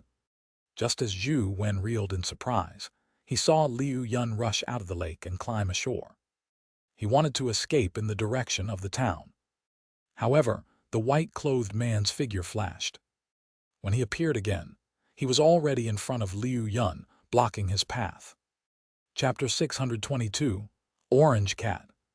The white-clothed, faceless man was like a ghost as he drifted over. His figure appeared and disappeared from time to time. Lai Yun was struggling to escape, but he couldn't. He couldn't beat him either, so he could only rely on the pair of black bracers and the protection of Genie to barely withstand the white-clothed, faceless man's attacks. "Junior brother, quickly help me," Liu Yun shouted as he fought. Zhou Wen hid in the distance and didn't move. He wasn't familiar with Liu Yun, so it was naturally impossible for him to risk his life. He could take the opportunity to observe what abilities the white-clothed, faceless man had, so he could reap the benefits of the mutually destructive struggle. The white-clothed, faceless man didn't seem to have any terrifying skills, but Zhou Wen felt that he was somewhat odd. The clanging sound had actually shaken his soul. Even truth listeners' evil nullification was useless. It was obvious how terrifying he was. Although he didn't strike the metal disc again, Zhou Wen had to be wary. Seeing Zhou Wen hiding in the distance without making a sound, Liu Yun used Genie to circle around the white-clothed, faceless man, but it didn't have much of an effect. Although Genie wasn't afraid of many kinds of destructive power, there was nothing he could do about the white-clothed, faceless man. Its flames were extinguished by the white-clothed, faceless man with a wave of his sleeve. It wasn't of much use. "Junior brother, help me. I'll share the benefits with you," shouted Liu Yun. "What benefits? What's inside the flower?" Zhou Wen asked. "I can't explain it in such a short period of time." "Let's work together to kill this monster first," shouted Liu Yun. Zhou Wen didn't say a word as he continued hiding in the shadows. "Half. I'll give you half the benefits," Li Yun shouted again. Zhou Wen remained unmoved. He had been observing the white-clothed, faceless man the entire time. The wooden staff in his hand didn't seem to be anything special. Even so, Liu Yun didn't dare let it hit him. All he dared to do was defend with his bracers. His pair of bracers were definitely transformed from a mythical companion beast. Otherwise, it would have been impossible for him to fend off the golden overlord sword, nor could he block the attacks of the white-clothed, faceless man. The Genie and the mythical bracer could barely withstand the white-clothed, faceless man's attacks. From this, it could be seen that although the white-clothed, faceless man looked ordinary, he was actually rather terrifying. Genie's ranking was still rather high. Yet, despite fighting the white-clothed, faceless man, he didn't show any special performance. Clearly, he was restrained. "Junior brother, at the very least, we studied under the same teacher. You can't just leave me in the lurch." Seeing Zhou Wen ignore him, Liu Yun sighed and said, "Fellow disciples should share weal and woe together. Don't blame me for being heartless. Be careful of the staff in his hand. Don't let it hit your body. Otherwise, your soul will immediately dissipate. It doesn't matter how strong your body is." As Liu Yun spoke, he retreated while in combat. He ran towards Zhou Wen, clearly hoping to drag him into the fight. How could Zhou Wen let him have his wish? Although he had many mythical companion beasts and wasn't necessarily afraid of the white-clothed, faceless man, there was no need for him to be Liu Yun's shield. Zhou Wen gradually retreated. As Liu Yun was fighting while retreating, he naturally couldn't keep up with his speed. "Junior brother, I'm sorry. I'll make it up to you when we meet again." As Liu Yun spoke, he summoned an orange cat. The orange cat was like a ball, but after appearing, it was extremely agile. It pounced at Zhou Wen like lightning. It was strange. The white-clothed, faceless man had been chasing Liu Yun relentlessly, determined to take back the item from the flower. However, the moment the orange cat appeared, the white-clothed, faceless man seemed to be attracted by a magnet. He gave up attacking Liu Yun and instead chased after the orange cat. Zhou Wen immediately figured out what the problem was. A mysterious wave emitted from the orange cat's body, as though it was a taunting skill. It attracted the white-clothed, faceless man to chase after it. Orange cat was extremely fast, as it led the white-clothed, faceless man towards Zhou Wen. Its body was as fat as a ball, but the way it positioned was extremely coquettish. It dodged the white-clothed, faceless man's pursuit time and time again.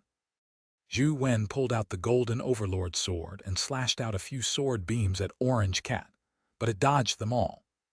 It seemed to know a teleportation skill, as it got closer and closer to Zhou Wen. There was only one way out with mountains surrounding the area. Zhou Wen had no choice but to fly up and escape using the sky. However, just as he charged into midair, Orange Cat burrowed into the grass, and the mysterious waves from its body vanished. The white-clothed, faceless man regained his clarity of mind and happened to see Zhou Wen fly up into the air like a ghost. He instantly caught up to Zhou Wen in midair. "Junior brother Zhou, I'll thank you now. See you again if fate allows for it. I'll treat you to a drink." Liu Yun waved at Zhou Wen from afar. It was unknown when Orange Cat had returned to his embrace. "Junior brother, you have to be careful. That fellow is the legendary mountain god. The wooden staff in his hand can directly attack the soul. Using present-day parlance, it can attack one's mind. Once you are hit, you will become an idiot. You have to be careful." Liu Yun's voice sounded from afar. It softened until it was almost inaudible. Zhou Wen guessed what the white-clothed, faceless man was after hearing Liu Yun's words. The mountain god mentioned in ancient times wasn't an embodiment of a mountain, but a powerful demon spirit in the mountain. There were many types. One of them was extremely terrifying. It was called Ba. Legend had it that it was the ancestor of hopping zombies. Wherever it went, it could devour clouds and dragons. It was an extremely terrifying existence. Zhou Wen estimated that the white-clothed, faceless man was probably something similar. It wasn't as terrifying as the legendary Ba, but it wasn't a character to be trifled with. The wooden staff in the white-robed, faceless man's hand was powerful. It was probably a manifestation of a plant-type mythical creature. No one knew how the white-clothed, faceless man obtained it. The metal disc in his other hand wasn't an ordinary object either. Faced with such a strange thing, Zhou Wen didn't give it any chance. He directly summoned Truth Listener. Truth Listener was a divine beast that kept hell in check. It definitely had the ability to restrain all kinds of demons and ghosts. It was the perfect time to use it. The moment Truth Listener appeared, the white-clothed, faceless man's body trembled. His legs seemed to go limp as he turned and ran. The awe-inspiring aura and baneful aura from before had completely vanished. He looked nervous like a lost dog. Truth Listener transformed into a stream of light that flashed and caught up to the white-clothed, faceless man. It smashed his head with its claw. With a clang, the white-clothed, faceless man fell to the ground and died. The wooden staff and metal disc in his hand dropped. Before Zhou Wen could walk over, Truth Listener had already dug out a crystal from his chest and swallowed it. Although Zhou Wen thought that Truth Listener could restrain these things, he had not expected it to be so powerful. Truth Listener didn't even use the Wheel of Destiny to kill the white-clothed, faceless man with a swipe. Without any delay, Zhou Wen picked up the wooden staff and metal disc and stored them in the chaos space. He got Truth Listener to return to his ear before rushing back to the town. Chapter 623, Pearl. Liu Yun escaped back to the town, but he didn't leave immediately. Instead, he returned to the minimart at the corner of the street and took some things before walking out. Junior brother should be fine, right? He won't be killed, right? Liu Yun looked in the direction of the lake and muttered to himself. However, in the blink of an eye, Liu Yun muttered to himself as though he was comforting himself. The people that teacher tutored shouldn't die so easily. He even has the guts to target Chimera. The companion beasts on him are definitely no trifling matter. They aren't inferior to Genie.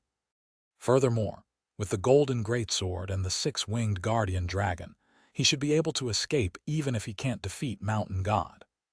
After some thought, Liu Yun took a bottle of alcohol from his bag and placed it on the table by the door. He used his finger like a sword and etched a sentence on the wall beside him. Junior brother, thank you for your help. This bottle of vintage wine was stolen from the family clan of gods with great difficulty. It's been aged over 100 years. Take it as my thanks. Don't miss me. Let's meet again if fate allows. What a pity. I wonder if this junior brother of mine is a wine connoisseur. If he doesn't, wouldn't it be a waste? Liu Yun looked at the bottle and muttered reluctantly. With that said, Liu Yun prepared to leave. You should keep the wine for yourself. Leave the thing you took from the flower to redeem your sins. A voice sounded from the roof not far away. Liu Yun's expression changed drastically as he looked up and saw Zhou Wen standing on the rooftop opposite him. He immediately smiled. Junior brother, you sure are outstanding. You killed that mountain god so quickly. You're much stronger than me. It's no wonder teacher thinks so highly of the four of you. He even called you to his side before he left. You are indeed the cream of the crop, Liu Yun said as he retreated to the side. It looked like he was about to escape.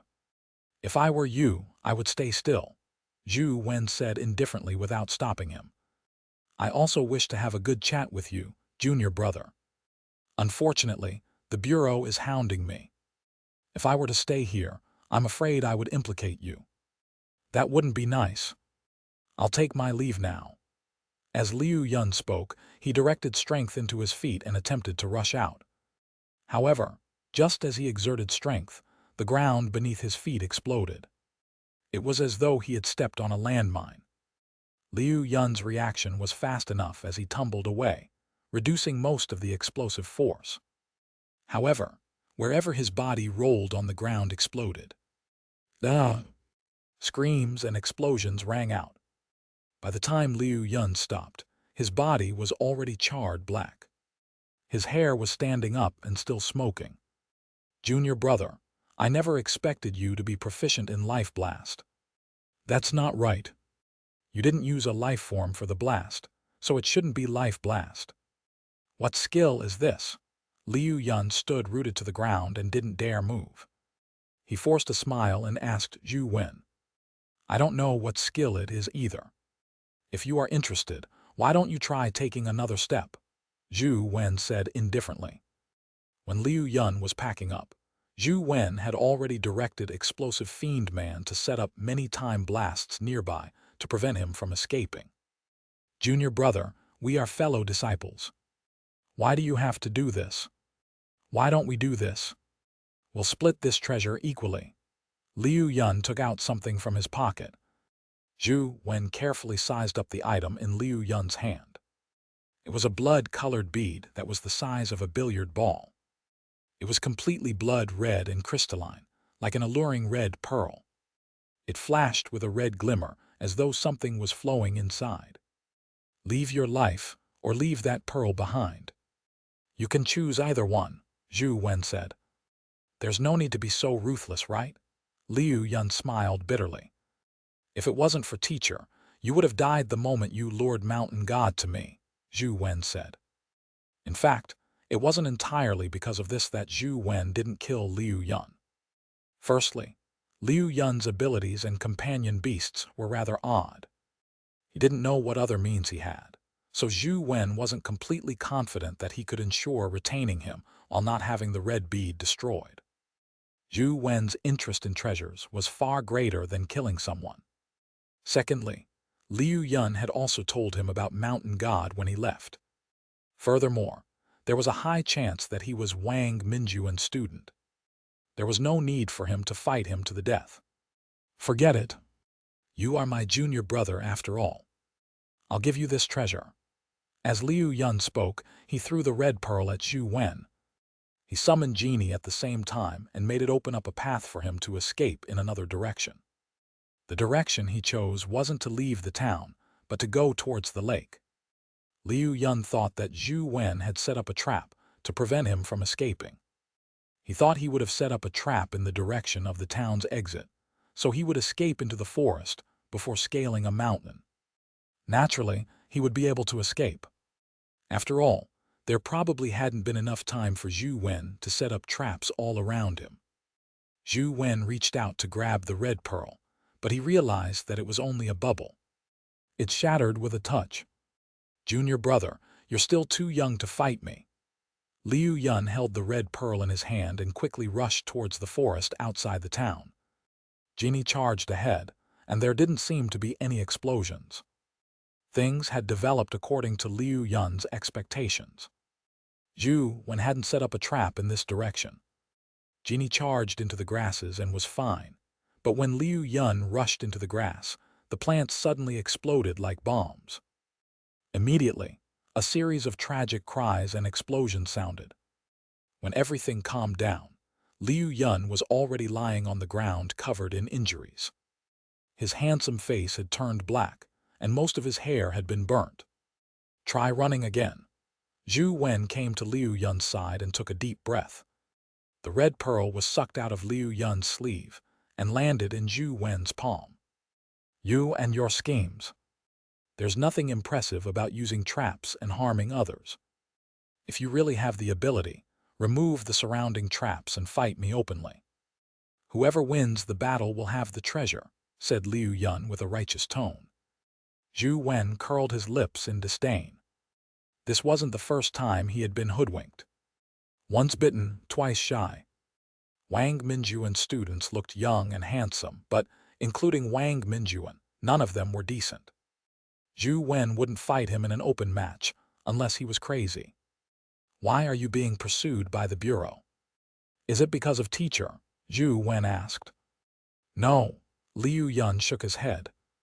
This answer exceeded Zhou Wen's expectations, so he continued asking, "Then what's the reason?" "Because I stole something from the 6 families and the Bureau's headquarters." Liu Yun puffed up his chest proudly.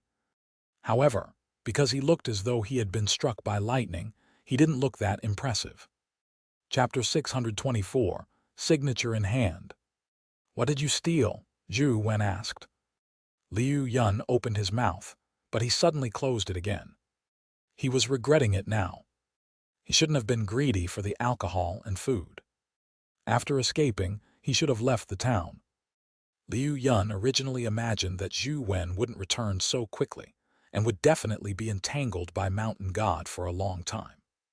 Who knew that Zhou Wen would be able to catch up so quickly and even have the time to set up so many time blasts?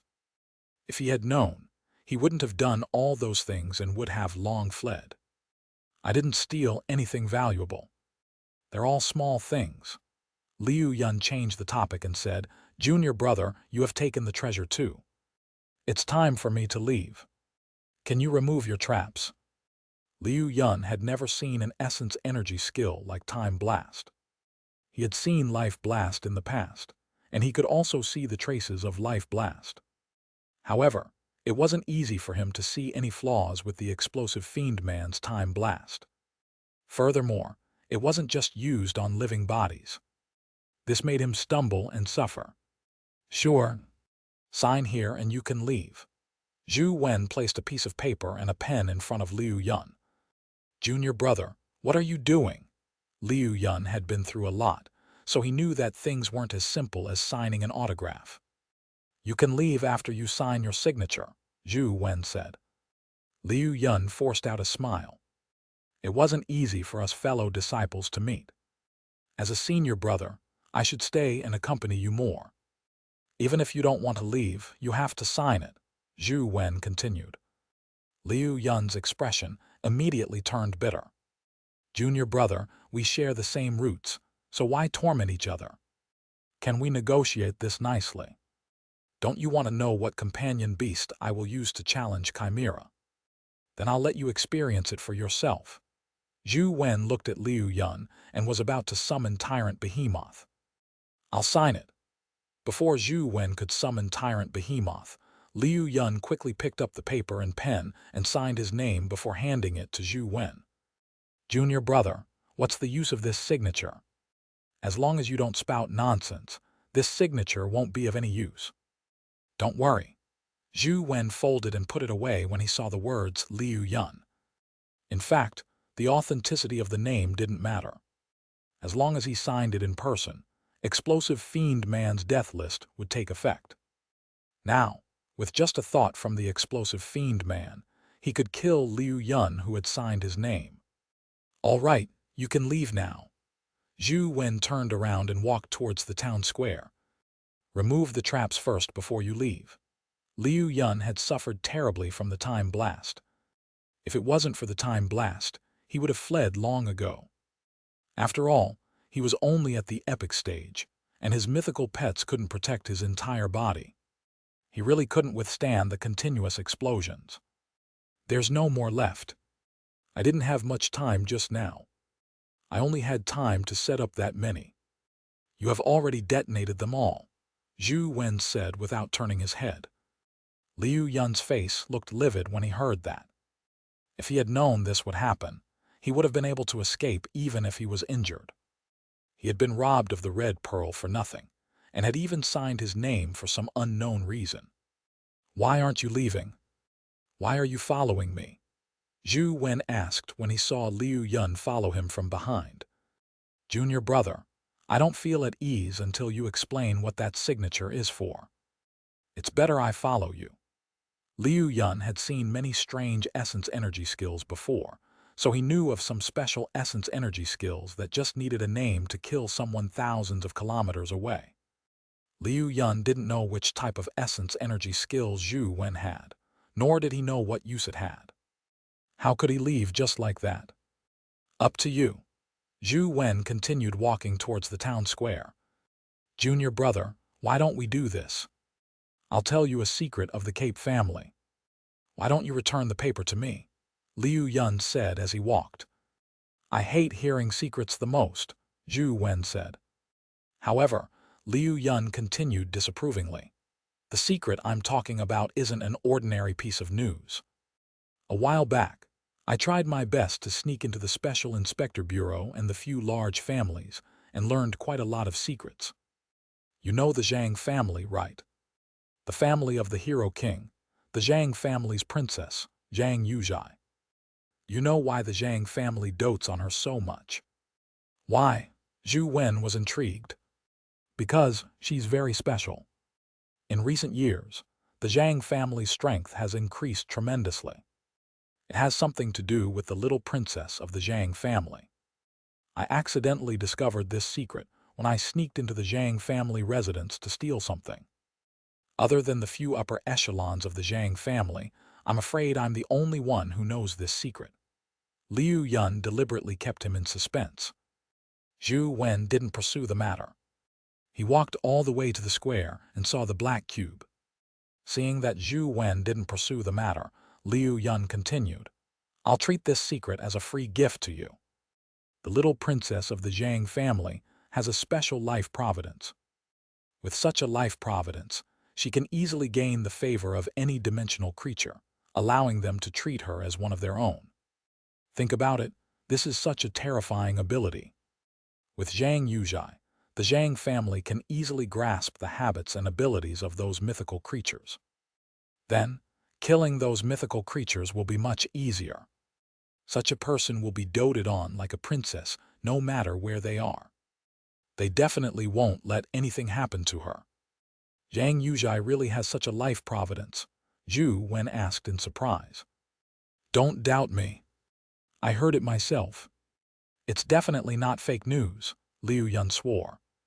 In fact, Zhou Wen was already convinced. This was because he had seen Zhang Yuzhai use her weak body to stop the six-winged guardian dragon in its rage. The six-winged guardian dragon actually didn't injure her. Back then, he felt that there was something odd about Zhang Yuzhai, but he didn't think too deeply about it. Now that he thought about it, Zhang Yuzhai really must have that ability or something even stronger. However, Zhou Wen felt that there was still a problem with Zhang Yuzhai's life providence. Back when the six-winged guardian dragon was killed, Zhang Yuzhai's sorrow was definitely not faked. With this in mind, Zhou Wen's heart suddenly stirred. Could Zhang Yuzhai's life providence be two-way? If she can make dimensional creatures treat her as a friend or relative, she might have the same feelings. That might be more reasonable. Zhou Wen thought for a moment and felt that it was best if his guess didn't come true. Otherwise, Zhang Yuzhai would be too pitiful. If his guess was true, Xianxia had already treated the dimensional creatures as family and friends. Yet, her family wanted to use her to kill them. That was a tragedy in itself. As he pondered, Zhou Wen walked to the black cube and summoned Tyrant Behemoth. Chapter 625, Behemoth's First Battle. Boom! Tyrant Behemoth's body that seemed to be made of obsidian landed, causing the ground around it to tremble. This can't be Behemoth, right? Liu Yun was knowledgeable. He had once traveled across the world, so he quickly guessed Behemoth's identity. He was even more alarmed. Behemoth was a dimensional creature in the West District. Furthermore, it enjoyed a very high status in West District mythology. Many people in the West District guessed that Behemoth existed, but no one had seen it before. Liu Yun never expected to see a Behemoth companion beast in Zhou Wen's possession. Although he didn't know if it was a pure Behemoth, it definitely had a Behemoth bloodline. Zhou Wen didn't say a word as he controlled Behemoth to mount the black cube. Then, it walked to the middle and injected essence energy into the circle. The black cube immediately lit up. On the cube's 4 screens, the top 100 companion beasts appeared. Zhou Wen found the 13th ranked chimera and struck its name with essence energy. It was like a touchscreen interface. Chimera's name on the cube's screen lit up. Then, a 72-hour countdown appeared behind the name. If Chimera didn't accept the challenge within 72 hours, Tyrant Behemoth would replace Chimera's ranking and squeeze it out of the rankings. Tyrant Behemoth was pulled into a dimensional combat field by a beam of light from the cube. The images of Tyrant Behemoth appeared on the cubes around the world, as well as the name and countdown of the Chimera. It's really Behemoth.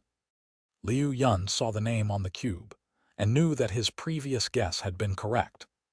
Tyrant Behemoth's appearance immediately attracted the attention of the media around the world, especially the West District's media. They were extremely enthusiastic about its appearance, as they guessed who Tyrant Behemoth belonged to. The people who had the most guesses were either from the family clan of gods or the Cape family, but now, the people from the Cape family were alarmed. It was fine that Behemoth had appeared, but it had actually challenged their Cape family's companion beast. This made them suspect that the family clan of gods in the West District was up to no good. However, they didn't have any evidence.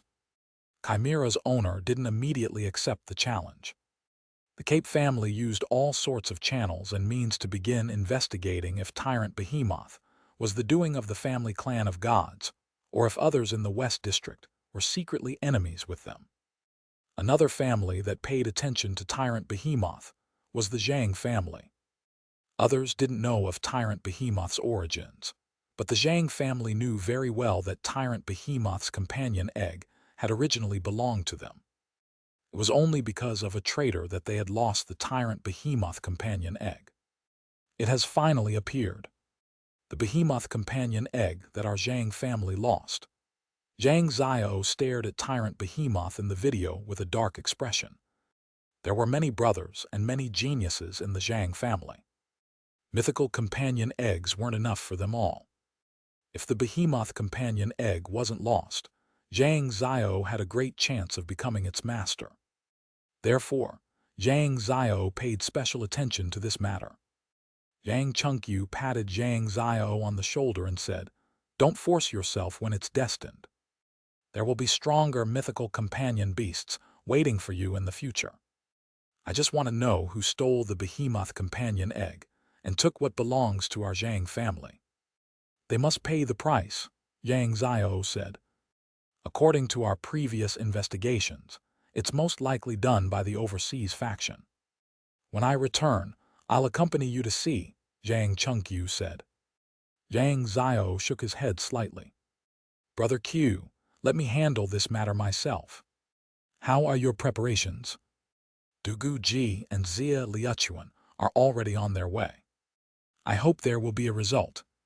If the cocoon really has a guardian like the 6-winged Seraphim, we will have a new path to continue progressing, Xianxia said. "Is this path really correct?" Xianxia questioned. Who knows? Even if it's the wrong path, you have to walk it before you know, Xianxia said calmly. Zhou Wen waited for quite some time, but he didn't see Chimera accept the challenge. All he could do was take out his tent and other items and set them up by the side. Then, he entered the tent and lay down to game while waiting for Chimera to accept the challenge. With a time limit of 72 hours, it was unknown when the Cape family would accept the challenge. Zhou Wen guessed that they wouldn't accept the challenge quickly, but they wouldn't give up either. The Cape family also wanted to know what kind of power Tyrant Behemoth had. Was it as terrifying as the mythical legends? Looking at his size, Tyrant Behemoth was only a few meters tall. It didn't look like a monster that could eat 1,000 mountains daily. They definitely had their doubts. In fact, Tyrant Behemoth still couldn't eat 1,000 mountains a day. However, eating a smaller mountain wasn't a problem.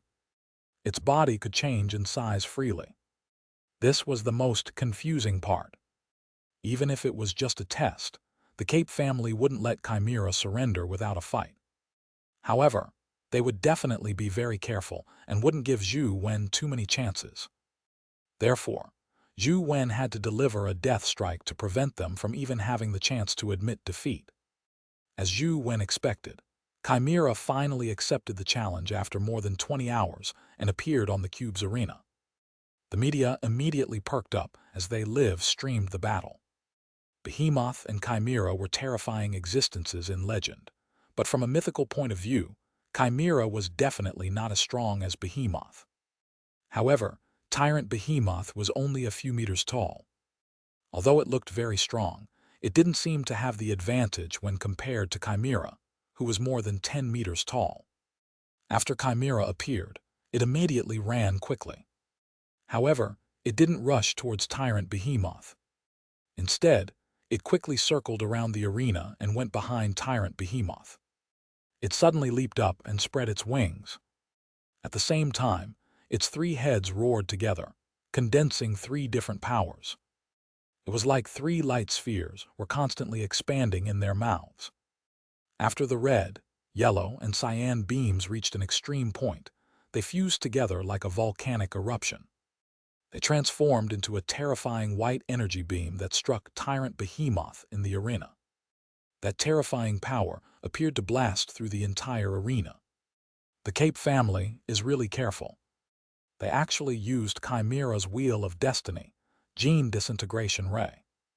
Are they thinking of surrendering the moment their single strike fails? Xianxia said with a smile. After all, it's Behemoth.